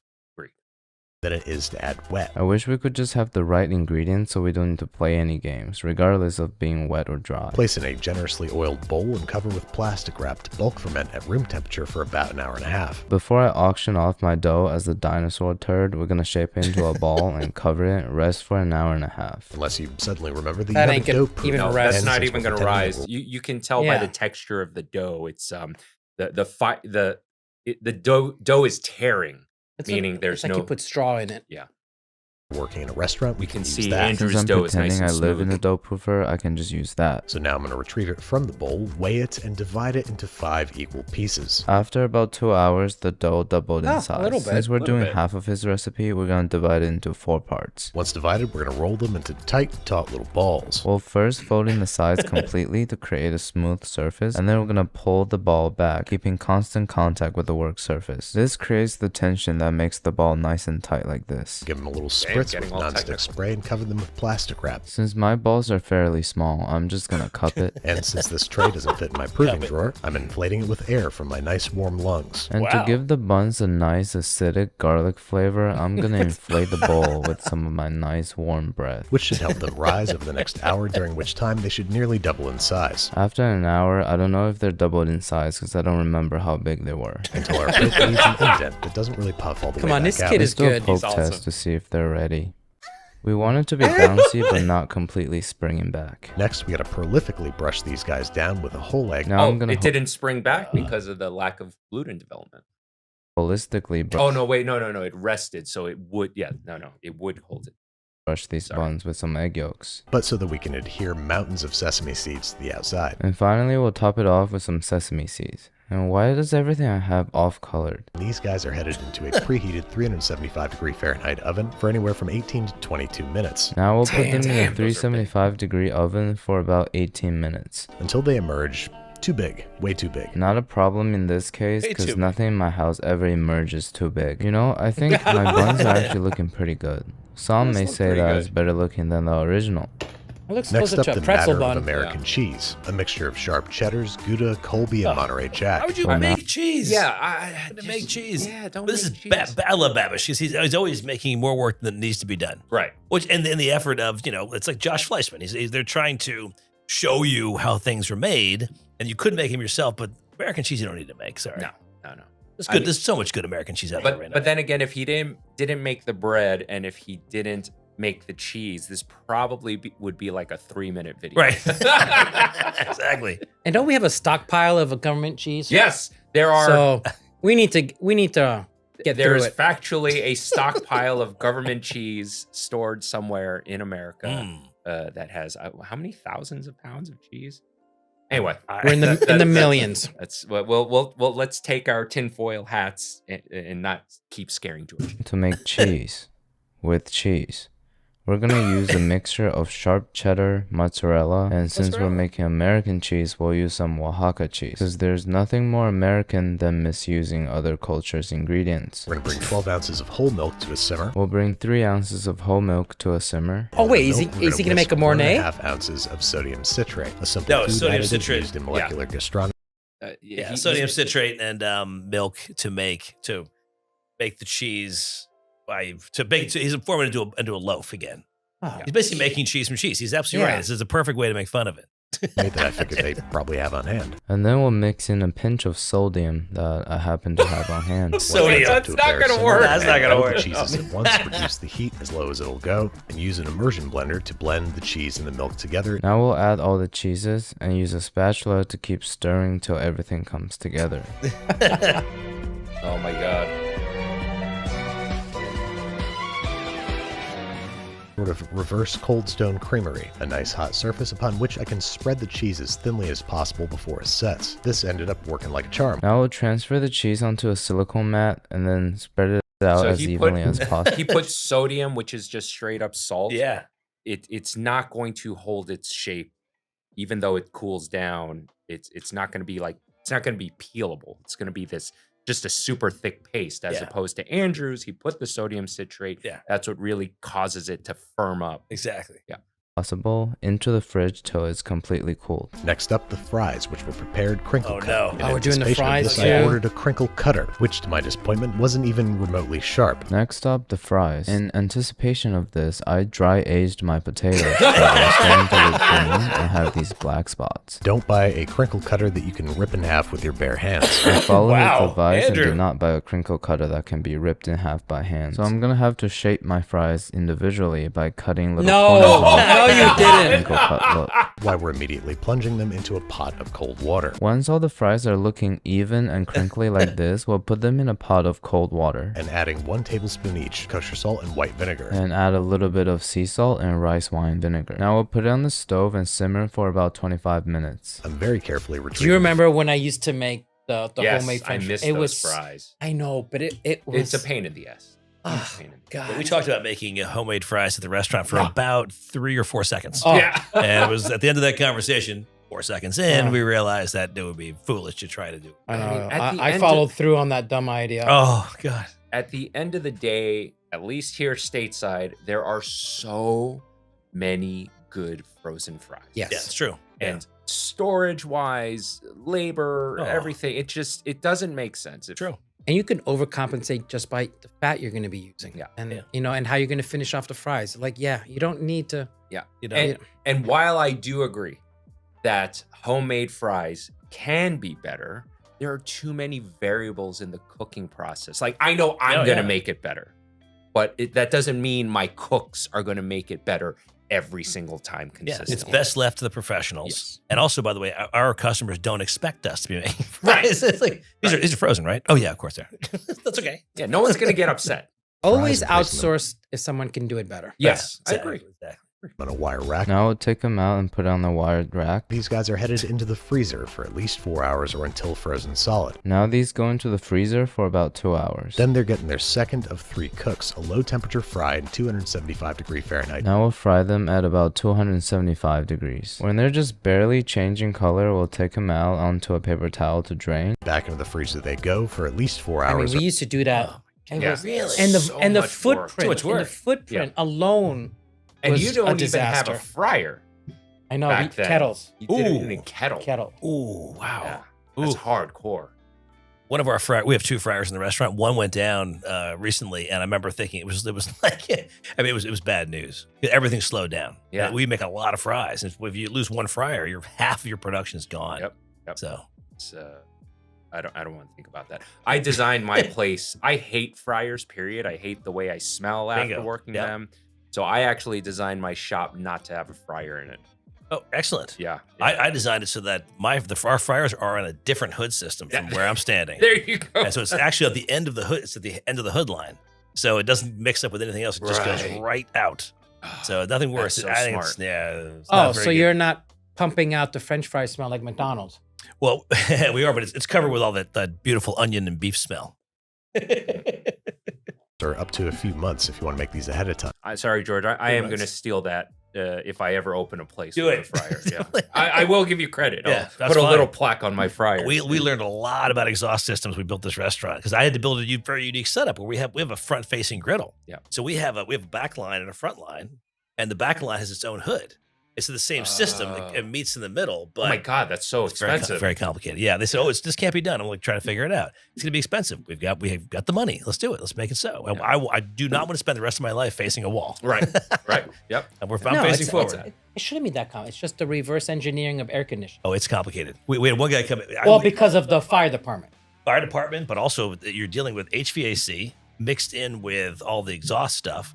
The makeup air, which is the air coming in, the air being sucked out. It is a very, very complicated system. It's so complicated it looks like this big sort of metallic brain before they covered it up with drywall. Right. Okay, I so took a picture of it. It's amazing. But now we have to go look at this. Yeah, we need to go look at. But Now we have to be like this. What are you guys doing?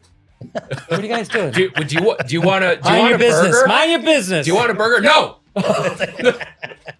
We're fascinated by his HVAC and his return air. I've never waited this much time for fries before. These better be worth it. These guys are now headed into 375° Fahrenheit oil for 3 to 5 I minutes. want to talk a little bit about the cooking process for the fries. For those of you for you people watching who don't know, no, you can't, frozen fries don't come out of the soil, right?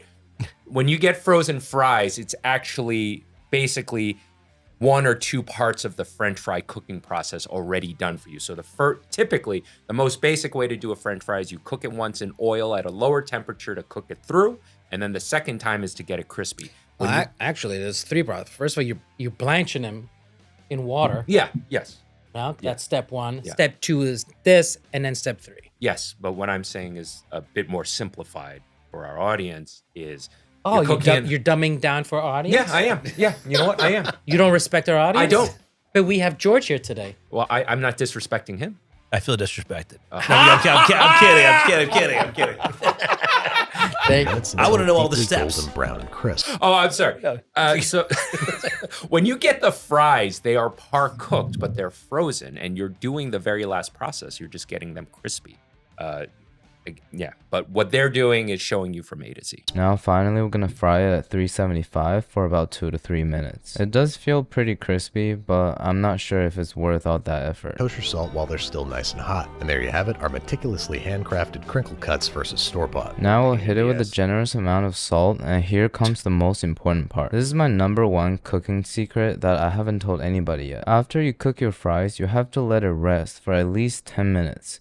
And something magical will happen. Look, let's wait for 10 minutes, we'll come back and check. Years later. This is what they turn into after about 11 minutes. This works differently for everybody, so you just gotta be patient. I'm discarding any sinew or connective tissue and cutting all the meat and fat into 1-inch cubes. I'm gonna quickly release my meat from the enclosement of plastic and then cut them into 2-inch cubes. Let these guys hang out in the freezer for about 20 minutes before being passed through the medium plate of a thoroughly chilled meat grinder. And now it's time to pass our meat through a really chill meat grinder. As you can tell, my equipment is not only chill, but also very experienced in handling meat. I'm opting for behemoth 6-ounce balls. And then we'll turn it into... George, how's his meat grinding technique? It's great. A little too much touching, over touching. When it comes to burgers, you generally don't want. Well, what's your opinion on that? You shouldn't be touching the meat a lot at all. You don't want to compress the meat. Yeah. Also, there is something to be said for what he was just doing, obviously, where the heat from your hand is actually melting a little bit of the fat too much. Yep. And you want to make sure that all that stuff stays together. Right. I can't wait to see what Babish does here. Yeah. And one of the reasons why you don't want the fat to render from the protein is that that's when you start to get that frozen hamburger like gummy type of texture from your burger. Oh yeah. If you notice generally a very nice burger texture, you'll notice a lot of separation and juiciness, and that's because there's all these like pockets of fat, right? That hasn't been pre-rendered. I'm thinking of Pat watching. Oh my God, Pat would have a heart attack. to 6-ounce balls. Preheat to smoking and commence to smashing. Before we start cooking the burger, let's julienne some onion. So we just go in from an angle and then cut towards the middle like this.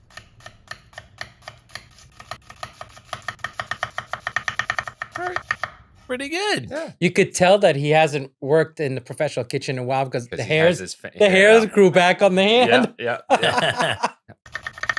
So basically, you just want some thin strips like this on top of the burger. Now we'll heat some oil on a saucepan on high heat, drop in the burger, and then press it down with a parchment paper.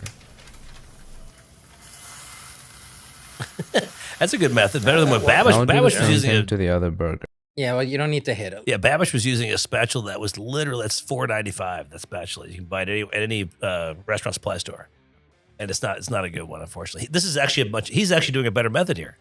I think this would give you much more even. You've got more control. That's a big piece of metal, you know. Since we don't want it super flat, pressing it makes no difference. We're just following instructions here. As it cooks, we'll layer in the onion, so when we flip it, the onion will start caramelizing. Now is a good time to take out the sheet of cheese we made earlier with other cheeses and cut it into squares for melting. After we flip it, I thought it was going to come out pasty, but all right, I stand corrected. It's hard as a rock, it looks like. Yeah. You put the onions on too late. The onions are too late. Yeah. And then we'll take it out when it's nice and melted. At this point, we have everything ready. We're just gonna assemble a classic American burger, just like my dad used to do before he left for groceries. I'm giving a second chance to QP mayo, because my usual mayo looks sus according to all of you. And flashbacks are coming back to me as I layer in a double team of meat patties on my bottom bun. And finally a little more caramelized onion and our burger is done. It's actually looking pretty good. Ironically, it looks like it's out of a But Better episode. But I still have to rely on Instagram for honest opinions. That's not going to fit in his mouth. The burger that nearly killed the health inspector. Why is the grip so hard? Outside, round the outside, round the outside.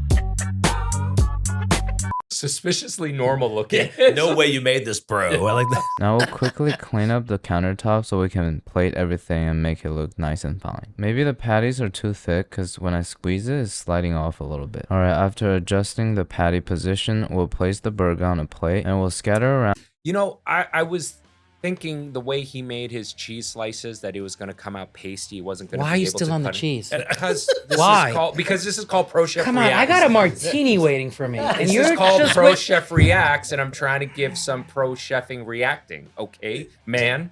Okay. Use some pre-shredded cheese, and pre-shredded cheeses have starches on them that prevent it from sticking. So I think that's what binded everything together. Cornstarch. Man. Yeah, cornstarch. Yeah. You happy? Yes, I am. Okay. I feel great. Let's move on. Around our high effort, completely homemade, sort of weirdly shaped crinkle cut fries around the burger. Well, can't believe my entire afternoon is about to be consumed within 15 seconds. Quick before this gets too meta, let's cut to a slow motion burger squish. And can we get the chef's table text? Wait, nice. we didn't see Babish.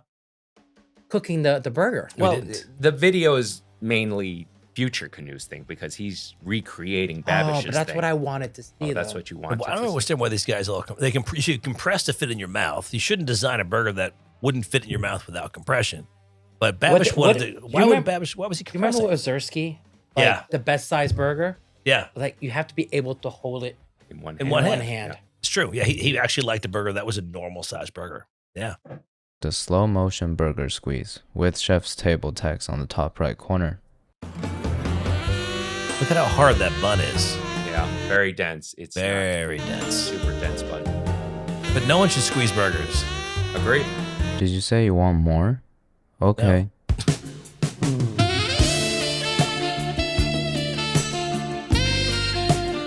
But all that should be in your mouth, all that juice. Right? Yes. To taste it and rate it 1 to 10. That's what she said. Okay.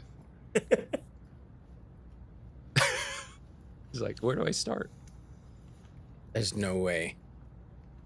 Damn. Wow. Oh, wow. He bit through the whole thing. Sure did.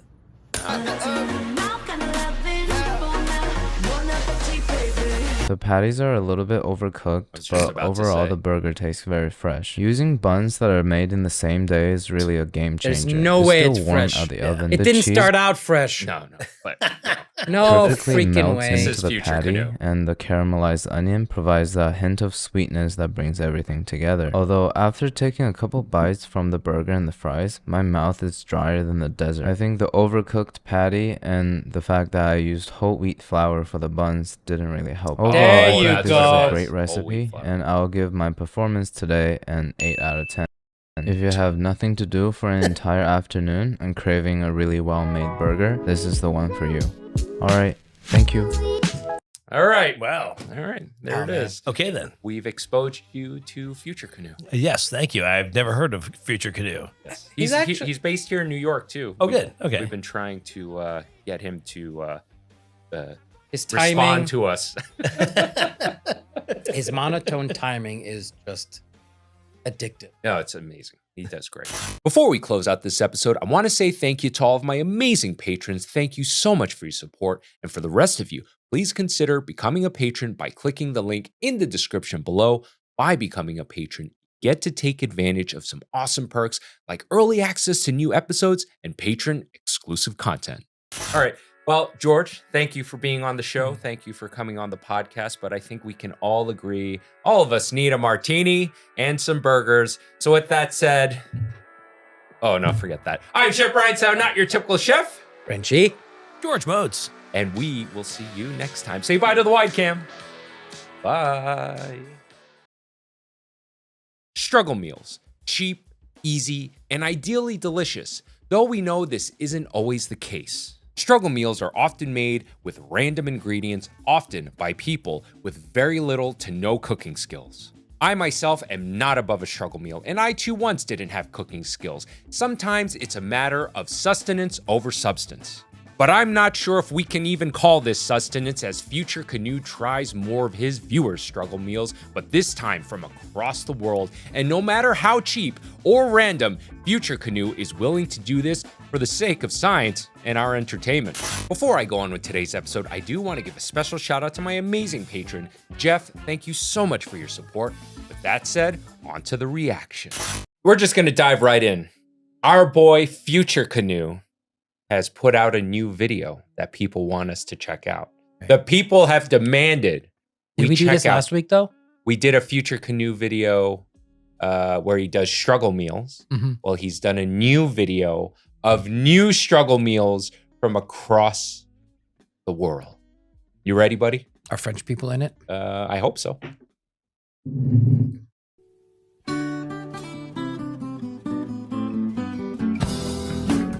Wait, what the fuck? What's this? Why are you showing This this season again, when we remind ourselves that you never know when life is gonna kick you in the crotch, give you a wedgie, and spit on your face. To prepare for our defeat, let's learn together and test out some more of the struggle meals you guys been sending me over the past few months, because tide might be high, but we're holding on.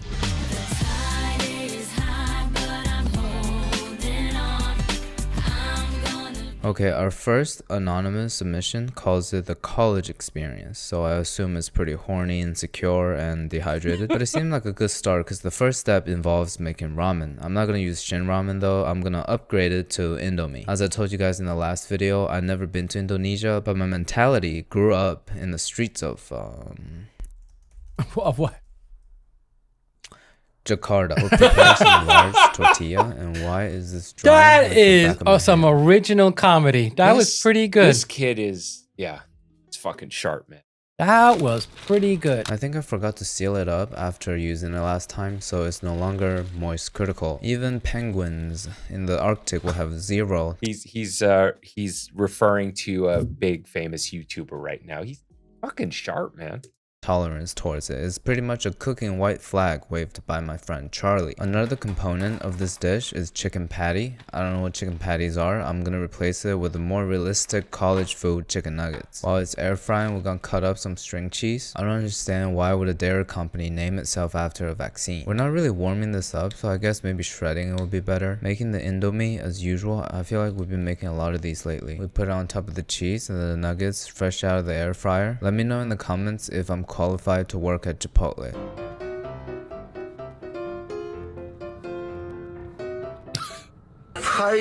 We're just gonna put a third piece on top, roll it up, and just sear it in the pan like that. Oh yeah, that's way too much work. I'm pretty surprised that it held its shape. It looks like the inside of a caterpillar. So let's give it a taste and rate it on top 10. The inside of a caterpillar? Do know.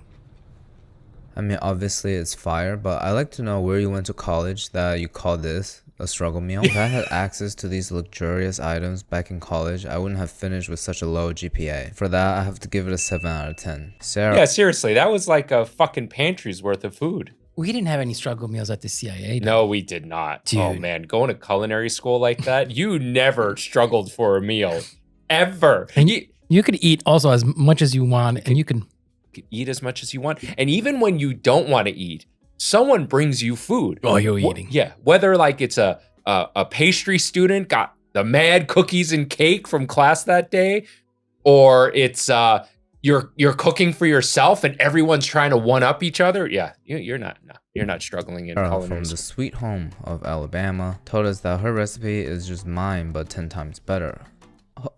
And it's gonna be like a fried potato dish. With a boiled potato, as usual, gonna peel the skin back to have fun. Adding 2 teaspoons of cornstarch, some mozzarella, and Tuscan garlic. I don't have that, so I'm adding some good old American garlic. Salt, pepper, and Old Bay seasoning. Mash it up with a Ligma fork. Taking the mixture will be rolling. Got me stargazing. Coat everything into panko and this is already too much work. Yeah. Oil's expensive, man. Probably should have shallow fried. I feel like I'm wasting a lot of oil over here. We fried at 350 for 2 to 3 minutes on each side. I know exactly which recipe Sarah's referring to here. It's the potato croquette thing from Miss Sure and Miss Hut. Whether or not it's better than that, we're gonna have to give it a taste to find out. Did he put cheese in there? I didn't see. Yeah. Yeah, that's gonna be good. It's a croquette. It's gonna be delicious. All right. You win, Sarah. This is a little bit better than the potato pillow thing, because without the panko in the beginning of the frying process, everything sticks to each other and the bottom of the pan. The breading not only prevents that, but also adds that additional layer of super crisp, like the image quality of my new camera. Yes, sir. Hello, Daddy Canoe. Daddy Canoe. Never in my life have I needed something so much and never known until I received it. Well, Zachary from Minnesota wants to share a soup recipe. Whenever I see a soup recipe in a struggle meal category, I just know I'm about to throw a bunch of stuff in the pot and cover it with water. Starting in a large pot. I mean, that's a soup. That's a soup. Some butter. Zachary wants me to stroke my sausage until it comes to a brown color. With some diced onions, saute everything together, and we'll add a can of tomato soup. Well, you guys better call me Andy Warhol, because I too uses the soup for money and call it creativity. Using the can as a measurement, I'm gonna pour in 3.5 times of water. After grabbing them from my bedroom, I'm gonna put in 1 large carrot and 1 large zucchini. Some parsley. There's so many jokes in this. Like, I'm having a hard time keeping up. He's good. basil would just bring it to a simmer for 2 hours. That seems a little unnecessarily long. 15 minutes before we're supposed to add tortellinis, I have these lobster ravioli over here from the day I went insane at Costco. The expiration date is a month ago, so wish me Still luck. good. Alright, the soup is done a while ago, so we're just cooking the raviolis. Finally, topping it with Listen, some cheese that and meat. Looks bomb. Yeah, and the starch from the ravioli is thickening up the soup. Frenchie, that is the exact dish that I would want after having a 5 CBD high potency Delta 9 gummy, the sponsor of today's video. 5 CBD offers 3 types of gummies, each uniquely crafted to give you the perfect feeling for all kinds of situations. Surge is similar to a sativa effect, which keeps your vibe while still getting shit done. Vibes is similar to a hybrid, which provides a nice relaxed feeling while still allowing you to be productive through the day. My favorite by far is Chill, which is similar to an indica effect, so it's great for sitting on the couch, binging on TV, playing guitar and vibing out, and most importantly, sleeping like a baby. 5 CBD is one of the most trusted brands out there with third-party lab testing produced in a AA-rated BRC facility, which is the highest rating for food production. It's made in the US with US-grown hemp. It's no wonder they have 20 million jars sold. If you're still on the fence about Delta 9 gummies, know that 5 CBD is one of my personal favorite brands, a consistent sponsor on this channel, and I've been taking edibles for nearly a decade now. 5 CBD is so confident they're giving you the opportunity to get a free sample pack, just pay shipping and must be 21 or older. Already claimed? No worries, use my code CHEF to get 25% site-wide. Visit the link in the description below and take advantage of this amazing offer today. I would have put the parsley at the very end, personally, but other than that, this is great. Yeah, wilted parsley, it doesn't look However, nice. however, Who cares? but who cares? Because how many times have you had soup with fresh herbs and it tastes better the next day? Yeah. Right? Or is this looking too aesthetic to be in a struggle meal video? No, that looks great. No, that looks that's god tier. The way I feel about this dish is how we took nice, fresh ingredients and presented them in the most struggle way possible. All of these ingredients, sausage, did he put the whole ravioli in his mouth? I'll put it in my body regularly in a non-struggle way. But here I just feel like we're making ourselves struggle on purpose. Struggle for no reason. I want to introduce you guys to the radioactive chicken and the Ligma gang. 2 levels of membership as a way to support this channel and me. You can hatch from an egg to a true radioactive chicken. Members only vlogs, commentary, and prioritizing your recipe submissions. But overall, I just think it's a great place for us to engage. Memberships, YouTube membership. Should we become a member? Of that? Yeah, of him. Of course. We do this now. Do this right now in front of the world. Join this channel, 99 cents a month. I'm doing it. I'm going to become a radioactive chicken. I pay. Okay? Okay, I pay. I know you have no problem. All right. Bye. I am now a FutureCanoe member. Why weren't we before? You know what? That's a good question. Because I'm a piece of shit. But I am a piece of shit no longer because I am a FutureCanoe member, Frenchie. All right? Let's keep watching the video. With each other more. For example, I'll be asking for input for the next merch line. Our regular content won't be affected, no need to worry. I genuinely appreciate everybody's support. So Cece from LA is introducing us to her eggplant and ground pork recipe. Again, doesn't sound that struggle, but whatever. She made these measurements up because she doesn't measure, so I ain't gonna measure either. In terms of the Japanese and Chinese eggplant, there's none in my grocery store, so I'm gonna have to settle with goofy shoe size eggplant. I guess we're just having a showdown of ingredients from my bedroom. Judging from the ingredients list, I suspect that this is gonna be a low budget eggplant and garlic sauce. This is probably my favorite vegetable dish. Dude, yes. Eggplant and garlic sauce from a Chinese oh, dude. You know how I feel about eggplant. Oh, you're not an eggplant fan? Not really. No. Okay, I like eggplant. I love Add the the start eggplant. to any story. We're gonna oil up our eggplant just to give it some color, and there's also a lot of moisture in there we're gonna fry off. High heat the whole time. And in terms of the meat, I don't really eat pork that much, so I wouldn't know what to do with a pack of ground pork. So like any situations in which I'm uncertain, I'm just gonna keep stroking the sausage and hope for the best. We'll stir that in together and pour in the remaining liquid ingredients. I mean, that's which is chorizo, some right? wine, Yeah. soy sauce, dark soy sauce, and sugar. You already know what's up. We'll put on a lid and simmer till the eggplants are mushy. And as an ending remark, she said, "Oh, don't worry on the appearance. It should look like a pot of hot shit." Okay, Cece, no need to get graphic here. It totally does not, by the way. And Yeah. it smells kind of good, Fuck, so I'm let's give hungry it a now. taste and rate 1 through 10. Oh, and that sauce over rice. I never expected eggplant and sausage to go hand in hand, surprisingly. But it's a great foundation to take Eggplant on additional rollatini flavors. with, It might be a little bit too salty added with the sausage. spicy Italian and soy sauces. Overall, the steps are pretty simple. I'll give it an 8 out of 10. You guys are getting a little fancy Wait. on me to keep in theme. You said of 8 the out of 10. video. Why The did it next pop up 7? There's no rhyme or reason with this man. Oh. Just go along with it, man. Okay. We're on the ride. This recipe is going to involve straight up flour and beans. Lauren is American Puerto Rican, so basically American twice. With 2 part flour, 1 part water, we're going to form it into little dough logs and immediately drop it into boiling water. We're going to boil it for 20 minutes. In a separate Yeah, he's pot, making we're going to start Oh, that's struggle. That's struggle. Just meal. water and flour. Yeah. I mean, Ooh. that's a poor man's gnocchi right there.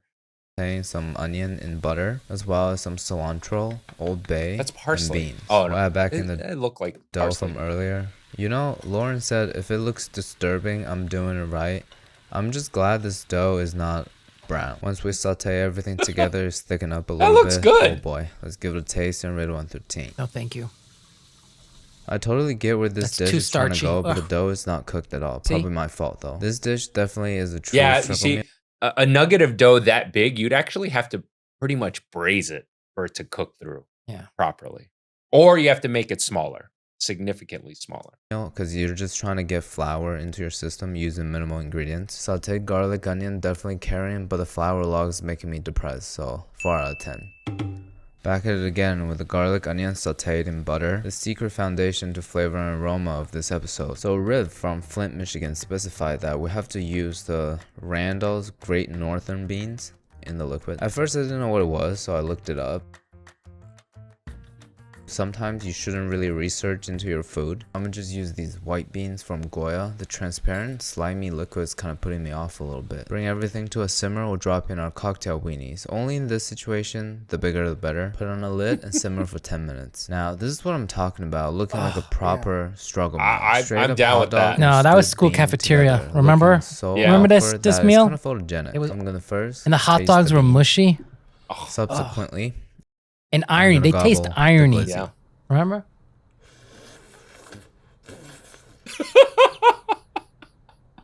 Listen, show me somebody's The head getting flavors are bashed in. I oddly don't want comforting. this. The soup got a little creamy and the hot dogs are really soft. So overall, very nice on the throat. Giving it an 8.3 out of 10. 8.3 out of 10, I saw Frenchy. that Gino's from SoCal.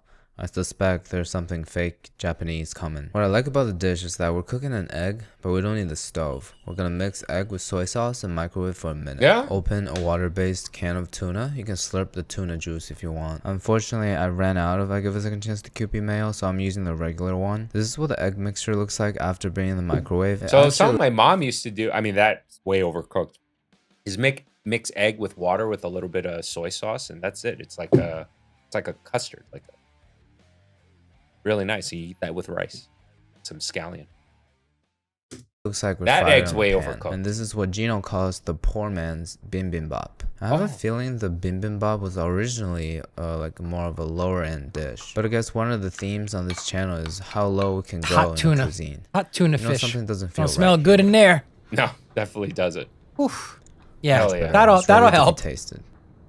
That was Frank's hot sauce for all you Well, I people. love canned tuna. I eat it on a regular basis, so I might be a little biased, but the egg is such a nice addition to the dish. It makes it taste way fancier than it actually is. For that, I'm gonna have to give it an 8.8. Next stop, Masil 8.8. from the US. It's a blueberry dessert recipe. All we need is frozen blueberries, milk, and French vanilla coffee creamer. I guess we just pour everything into the blueberries and the end result is gonna be ice cream like texture due to the milk and creamer freezing. Wait, No, so it's the milk not. and the creamer would just Okay, what You can't just take milk or creamer and put it in the freezer and get ice cream. That's not how it works. You could put it in an ice cream maker. You can put it in an ice cream maker and it'll work. I got an ice cream maker for Hell yeah. for my Christmas present. Dude, I love ice cream. It works really Yeah, good. it works great. The reason why I used the leftover okay, just cut me off. I'm talking. The chocolate from Jack Torres, the Santa Claus, Yeah. and we could not finish it. Yeah. And then I used that. I made ice cream out of that. Hell yeah. It was thick. Hell yeah. So the reason why in ice What were you cream- saying?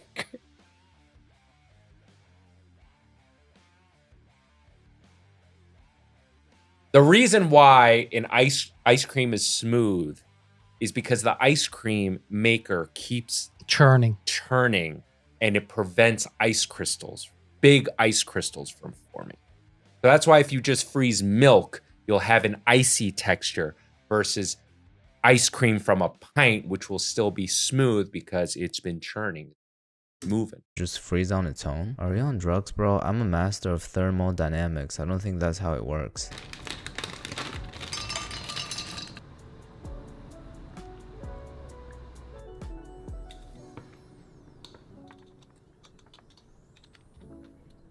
Yeah, so the frozen Bro, it happened in front of my naked eye. This is some witchcraft voodoo magic going on here. I can't believe it actually turned into ice cream. Oh man, it tastes really good too. This is so mind-blowing. Such a good summer hack. Okay. Maybe it's because of the creamer. There's something in that creamer that's And frozen blueberries are actually healthier for you than fresh berries. I've heard this. This is not the first. It changes the constitution of it. Yeah. It changes its Is genetics. this true? Let us know in the comments, or are we just doing bro signs right now? Which No. we do a lot on this channel. But listen, it's on Instagram. So that'll be true. That makes some sense to me because frozen blueberries, obviously very cold, is reacting with that creamer. There's something in that creamer that's being separated and clumping up together because of the rapid temperature change from the frozen blue. Yeah, but that's a lot of creamer. You're gonna get a fucking headache. Yeah, that too. But a struggle meal. Remember, struggle meal. This is a but struggle then when meal. you're going like this, Oh, I don't have feel no good. ice cream in the freezer. You can just take your mom's I feel like that after I had dim sum. You know what I mean?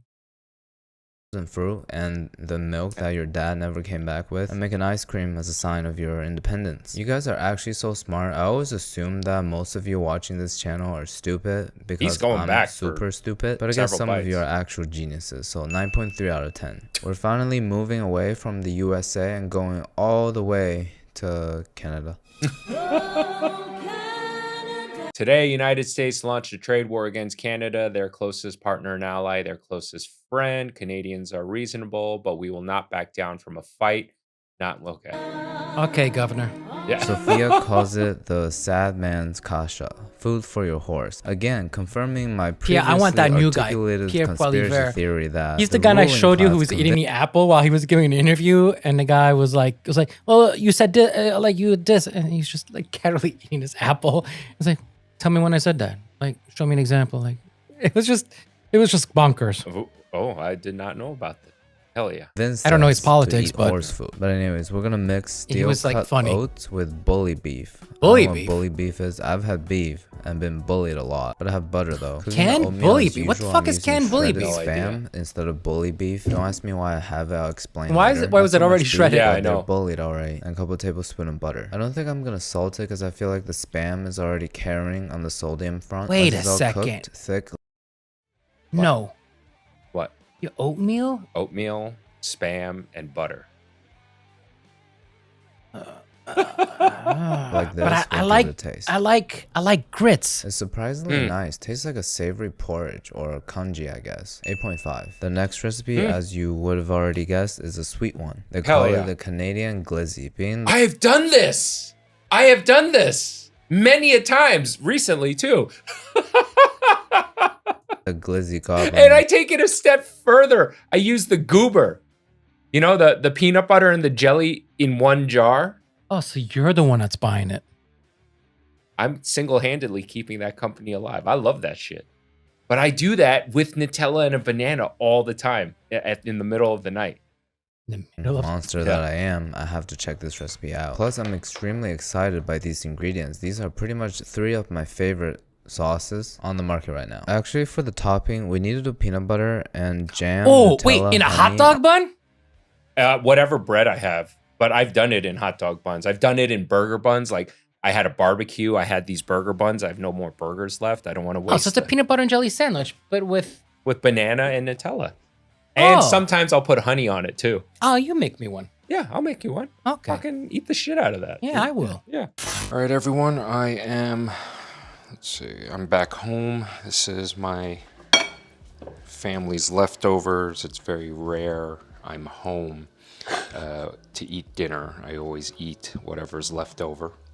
Oh, you ate my food? Yes, I finished your leftovers because I don't like to waste food. But I'm going to make FutureCanoe's struggle meal of the hot dog bun with a banana. And I'm going to use this dirty plate because I don't want to clean another dish. So this struggle meal FutureCanoe did, where we left off the videos, very similar to what I would do often for many a years. We have bananas? Yes, I bought bananas just for this. Now, unlike FutureCanoe's video, I am not going to do a full banana per bun.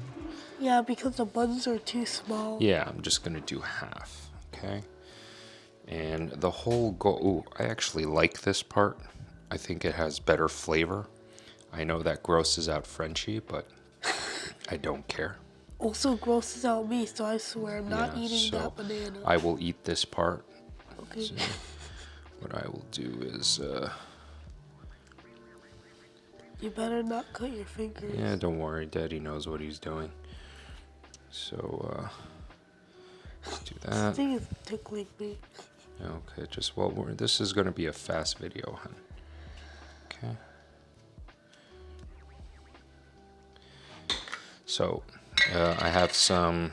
That looks really thick. Yeah, this is raspberry preserve, so I guess it's not quite a struggle meal because struggle meal is supposed to be cheap, but I'm not struggling that much these days, so I'm gonna get good stuff. So we got some raspberry preserves. I'm just gonna put it on one side. Did you know you could eat dandelion greens? Yes, I did. I'm just gonna put a little bit for you, honey. Okay. Do I really have to eat this? Oh, you don't want to eat it? I thought you wanted one. If not, I'll eat both. Happily. Well, I'll try. Okay, you can just try, okay? If you don't like it, Daddy will finish it. Okay. Okay. The other side. You're always using the peanut butter. Well, it's our peanut butter. Yes, but you always use the peanut butter. Because I love peanut butter. So again, I don't remember if I mentioned this, but I was going to make this for Frenchy after we filmed the episode, but he didn't want to ruin his appetite for dinner. So I decided to come home and make this, but here we go. Let me show the camera a close-up of the struggle meal. Wait, can I show the audience something? Yeah. Goob. My daughter made a little drawing for the goober, and yes, I love goober. It's I don't call it a guilty pleasure. I don't care what anyone thinks. Come on, honey. Cheers. Oh. Cheers. Oh. Cheers. Okay. Oh. Great.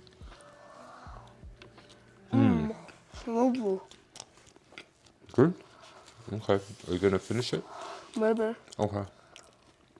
Go sit down and eat then. Here. Okay. Take your dirty plate. Okay. Thanks, everyone. Have a good night. Thanks for watching the video. Part 2 to definitely come. Like and subscribe. Yeah, like and subscribe. Good night. Are optional, and we can do all 3 if I'm evil. I don't think I'm evil, but I'm pretty insane. So I'll put a banana in a hot dog bun, squeeze up our peanut butter. Oh wait, that's to pair that, too much. We're gonna go with a layer of jam. It's a lot. Nutella to top everything off. You like how I put it into Ziploc bags to make it like aesthetic like that? Last but not least, the drizzle of honey. Hell People yeah. make fun of Americans for loving sugar. Honestly, I think the whole world Dude, that just looks banging. are addicted. Help getting a little too thick, so I'm gonna distribute it a little bit. Is Fox TV airing this episode? Because I feel like I'm becoming Homer So you're not gonna Simpson. get Let's give a it taste and a really good bite. You have. You know, I'm I've been sorry. trying to No, you have to spread it on the bread evenly. Yep.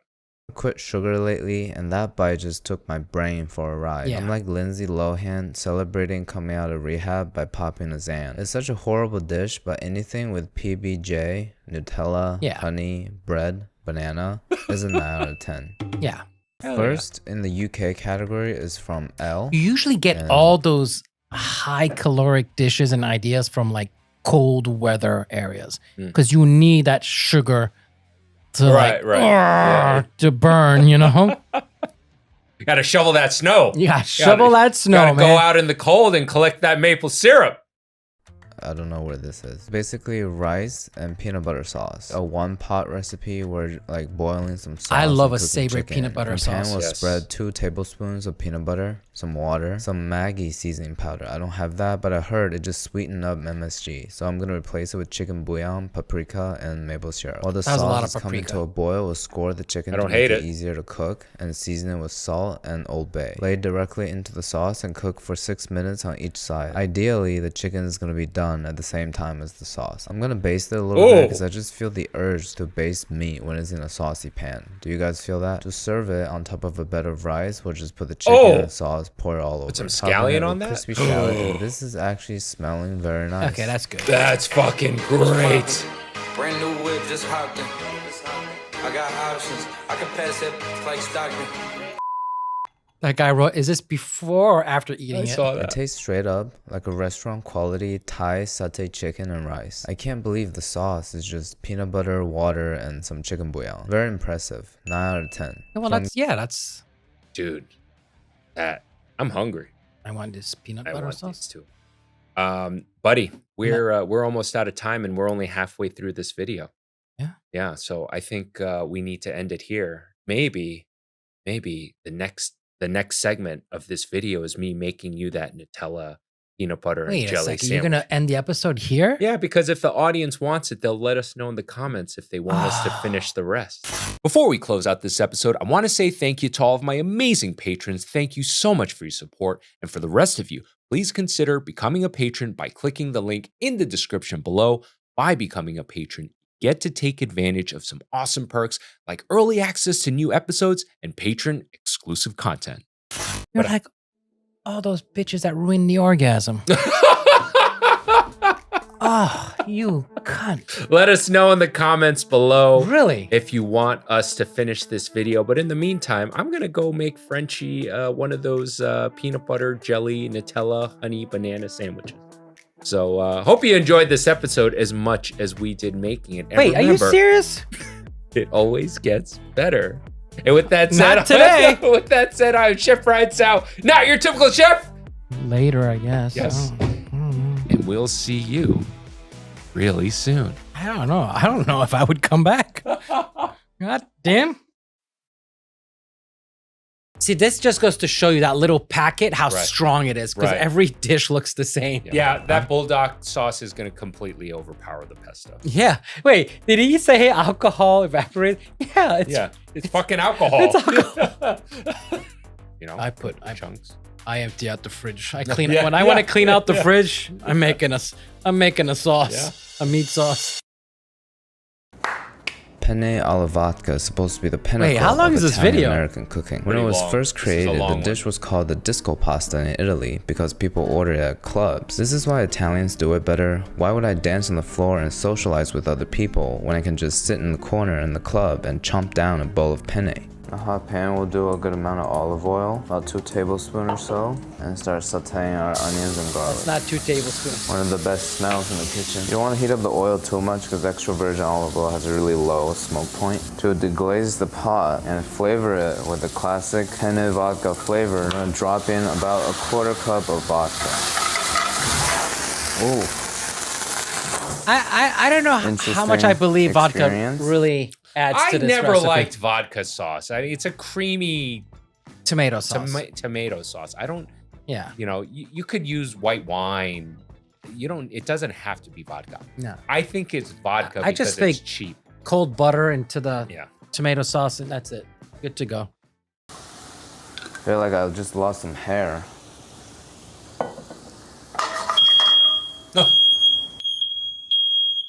Let me just check if I still have my eyebrows. Okay, eyebrows, fine. Let's keep cooking this in vodka. Put in about a 1/4 cup of tomato paste and vodka. We're making a Bloody Mary over here. The alcohol reduces very quickly. Canned paste comes with that raw tomato smell. Frying it off in the pan. Did he say alcohol evaporates? Yeah, it's fucking alcohol. It's alcohol. It's fuel. Yeah, alcohol is always going to have a faster evaporation factor than water. Aqua liquid is gonna help to enhance the flavor. Okay, once you see these fronds starting to form on the bottom, that means the tomato paste is starting to caramelize. We can add in about 1/4 cup of heavy cream. The theme of the day, half a packet. I feel like this is a little too thick, so I'm gonna add in noodle water. Okay. You know, I actually never had Penala vodka. It just doesn't sound very appetizing. Signature orange color. Looks like pumpkin puree. Let's add in our noodles now. Just coat it very thoroughly. Nice. Let's thin it out a little bit more. This is looking really good. Sprinkle of basil look good. And a lot of cheese, obviously. A light mix. Our penne a la bulldog is ready. Oh no, our bulldog a la vodka. Didn't put a single drop of salt in it. The noodle sauce and the cheese should be salty enough. Surprisingly, the vodka sauce completely taken out the flavor of the fire noodle sauce, so it's just kind of like a spicy vodka sauce. Kind of tastes like the Prince Street pizza sauce or Ruby Rosa if it's spicy. Very light. Which is a secret behind Carbones. Is it? Yeah, it's just chilies. It's a vodka sauce with chili flakes. Demystify.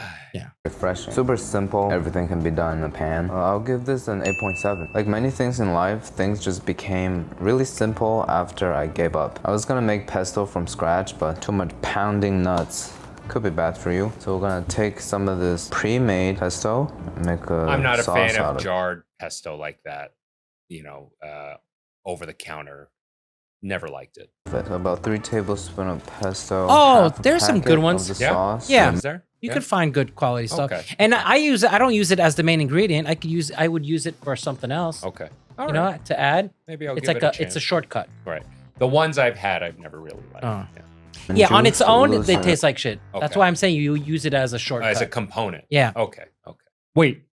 There's one more component FutureCanoe needs, and that's some of Five's quick hits, fast-acting cannabis edibles, the sponsor of today's video. Five has taken their delicious gummies, infused them with strain-specific terpene blends, and engineered them to hit in less than 10 minutes.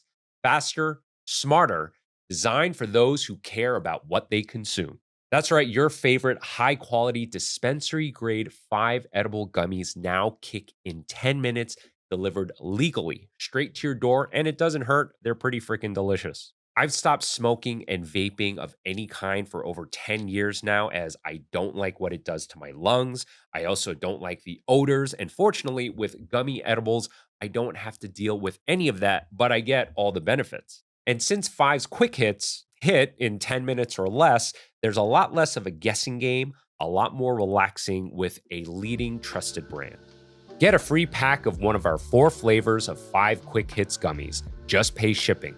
And remember, you have to be 21 and older. Visit the link in the description below. We'll do some noodle water and we'll dump in the noodles, coat it through. Finally, we'll top it off with some more cheese. That's unfortunate. My pants are wet for these noodles, man. See, this just goes to show you that little plate it up. packet, how strong it is, because every dish looks the same. Yeah.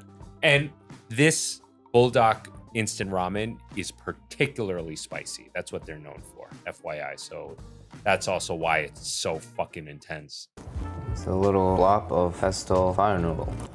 The fire noodle sauce is way too kinda deep, looks like our chemically to sauce, contrast gochujang. the light, refreshing, herbaceous pesto sauce. So when you mix the two together, it doesn't really taste like anything. Pretty disappointed in pesto fire noodle. I'm gonna have to give it a 6 out of 10. Yeah, that bulldog sauce is going to completely overpower the pesto. To the simplest dish of the day, the next one is of moderate complexity. The bolognese is not just tomato and meat. The key here is And that can work. That can work. That can work, 100%. Yeah. Actually, that's except the first one and the last one are gonna be my favorites. Yeah. balance of dairy, wine, animal fat, and thyme. Aromatics will provide a good foundation for the sauce. The sofrito is same as French mirepoix, 2-part onion, 1 part each of celery and carrots. I'm gonna make sure the pieces are really fine to trick myself into eating more vegetables. To start with the classic ragu, we want guanciale or pancetta. I don't have any, but I have bacon. It smells a little off. Wait, I had go this back for to the one at you least had. a month, but it's cured, so it should be all good. It smells like yogurt. It's not normal. Every classic recipe I've seen online requires us to not only use bacon, but also butter and a little bit of olive oil. It's a little strange. So a lot of fat going on. But fat is flavor, I guess. Well, the butter is going to help prevent the oil from burning. That's one of its uses of mixing the both fats. Okay. But the flavor is definitely right. And also a bolognese benefits from a lot of fat because it's cooked for so long and there's so much tomato sauce in there and there's a lot of acidity, so it balances out. A little bit of color, and you see the fond is forming on the bottom. This is when we drop in the carrots. The oil in the pan is starting to turn orange. That means all the pieces are heated up.